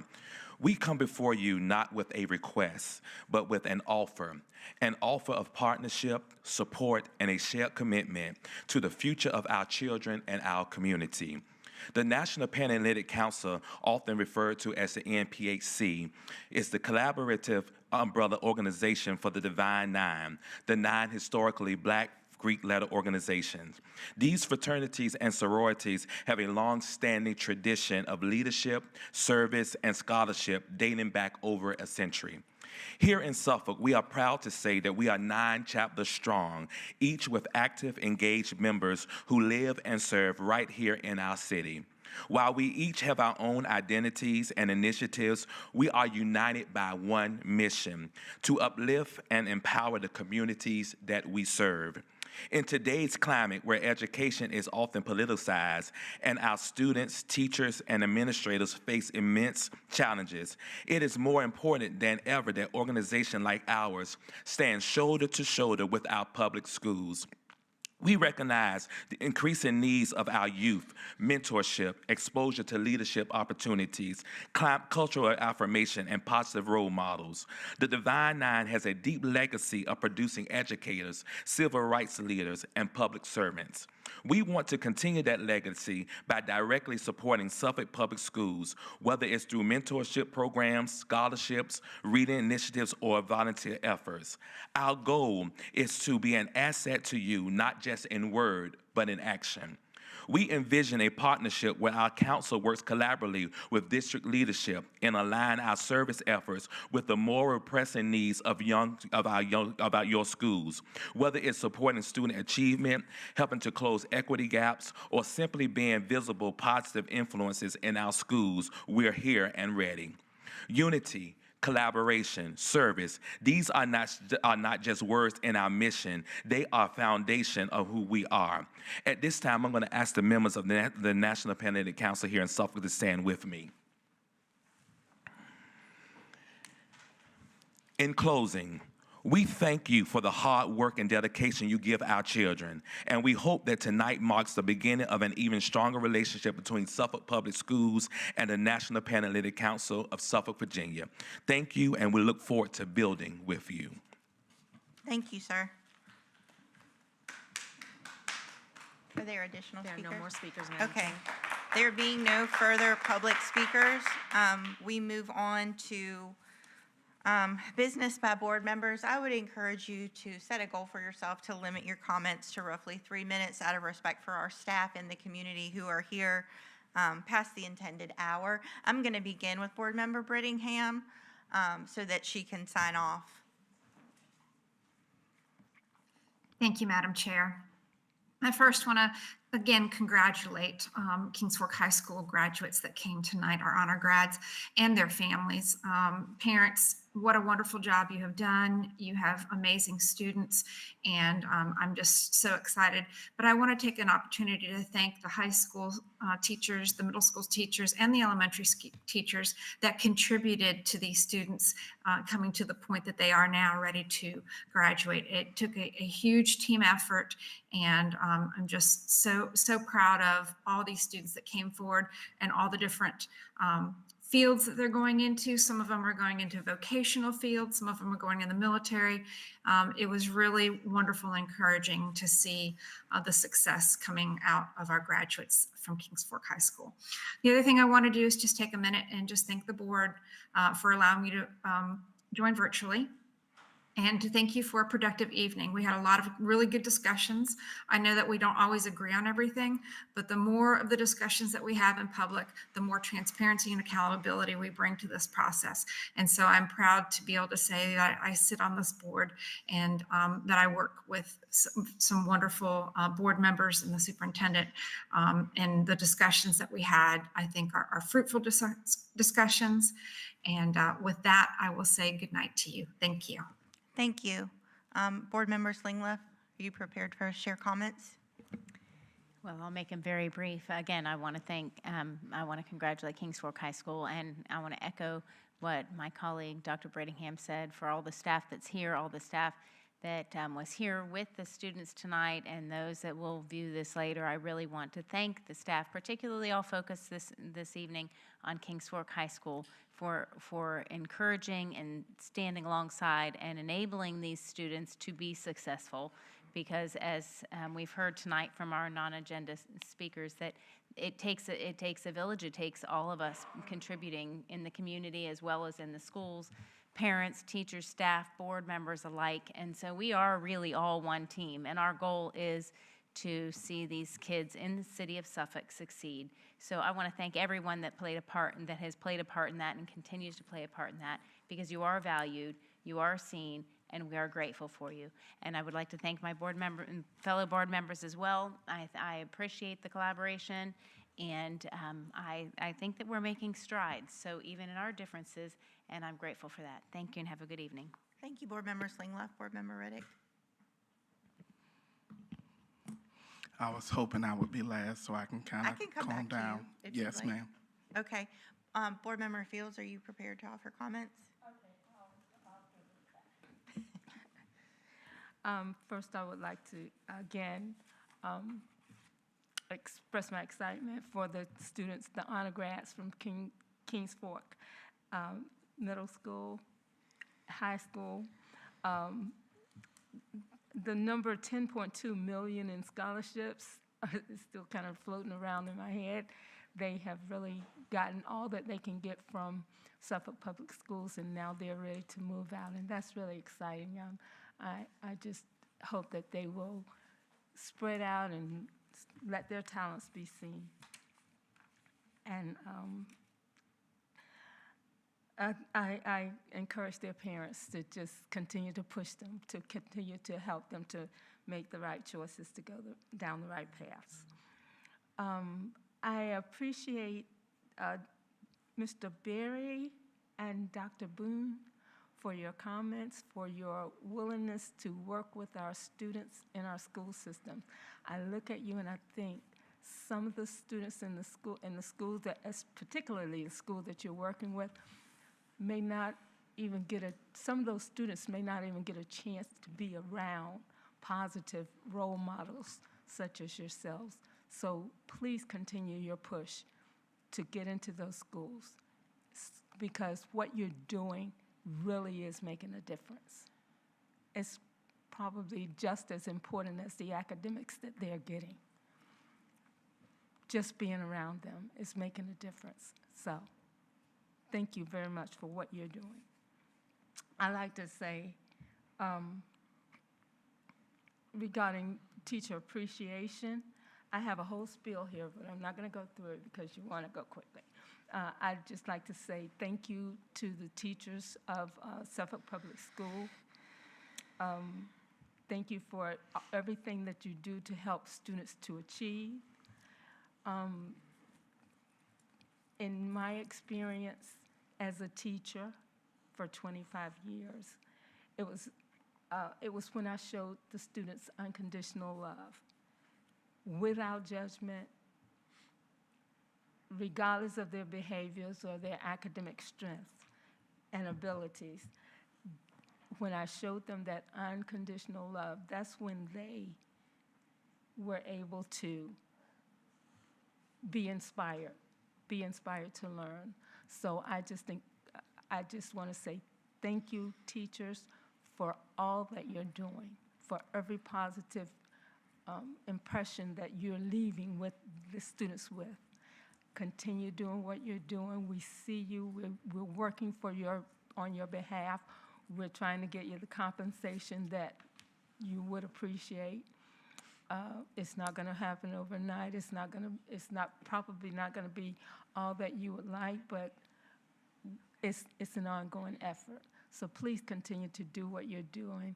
And Suffolk Public Schools, the school board, does appreciate you and all that you're doing. And last thing that I want to say is that thank you to this board for the collaboration. It does feel like I'm moving in the right direction to be able to collaborate with you all, and you all are definitely reciprocating. So I appreciate you very much, and I look forward to working together with you more in the future. That's it. Thank you. Thank you. Board Member Jenkins. Thank you, Madam Chair. I just want to start off by saying what an amazing time we had at the College Access Day in Norfolk, and hearing students called for scholarships from all three of our high schools was amazing. And congratulations to all of the employee of the year with the ceremony that we had and the graduates, honor graduates tonight. As an elected official, to extend my deepest gratitude to all our administrators, educators, and support staff. You represent the very best of public service, what public service should be. Dedicated, intelligent, compassionate individuals who pour yourselves into ensuring our students not only learn, but are seen, heard, and empowered. Every day you model what it means to care for the whole child, going beyond academics to address the social, emotional, and economic needs of our youth. When we recognize a need, you step up and find resources. When a child feels unseen, you remind them that they matter. That is the heart of true education. And with that being said, I would be remiss if I did not express the heartbreak and disappointment shared by so many in our community over the suspension of the diversity, equity, and inclusion policy. I have listened to voices filled with pain, frustration, and fear, especially from our Black and brown families, our women, and those from low-income backgrounds. These policies were never about favoritism. They were about fairness and access, and ensuring every child, regardless of background, could thrive. I was especially disheartened to learn that the historic Black Greek letter organizations like Delta Sigma Theta, Zeta Phi Beta, Alpha Kappa Alpha, and our fraternities can no longer at this point be partners with our school. These organizations have long been pillars of support, mentorship, and academic encouragement for generations of students, all students. Their absence is a loss we cannot afford. It's painful to witness decisions that feel like steps backwards. For centuries, our ancestors were denied the right to read, to be educated, to be seen as a human, but they fought, they bled, and they died for freedoms we now hold, and yet for some, those freedoms still seem too much to grant. At our last board meeting, when it was suggested that we take a day and walk in another person's shoes, some were offended. But the truth is, many of those who came before us didn't even have shoes to walk in. No shelter, no voice, and yet they persisted and they resisted what was trying to be forced among them. They built a legacy that we must honor and not erase. We were brought to this country in chains, but we turned struggle into strength, oppression into opportunity, and bondage into brilliance. We are still making history. We are making history with our first Black judge, Helena Holland. Former Delegate Clinton Jenkins made history. We have our Commonwealth Attorney, Narendra Pledge, and now we have our first Black City Councilwoman, Ebony Wright. In closing, I want to reflect the power of the words of Dr. Martin Luther King. The richer we have become materially, the poorer we have become morally and spiritually. We have learned to fly in the air like birds and swim in the sea like fish, but we have not learned the simple art of living together as brothers and sisters.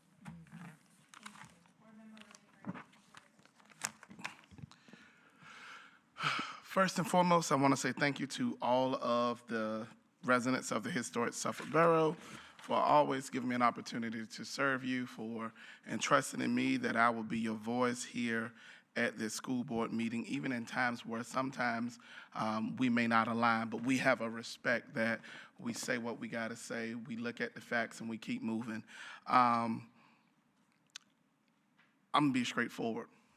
I'm deeply upset that, I wrote it down because I didn't want to get in my emotions too much, but I'm deeply upset that we had to turn away key community stakeholder organizations at a time where we're at a shortage of everything else within our school division, who are lending an additional layer of support to those who need it most for the sake of ignorance. I am bothered that in 2025, we're still going back to old Virginia. I'm sick of the foolishness and what this foolishness represents. At the last meeting, I begged in so many words, and I don't like to beg, but I did what I considered to be begging for us not to sign the foolishness or not to suspend it because I knew that there was consequences that was coming that you were not going to see until it's actually in effect. What I didn't foresee is how swiftly it would come and hit like a mighty hammer of Thor on our children.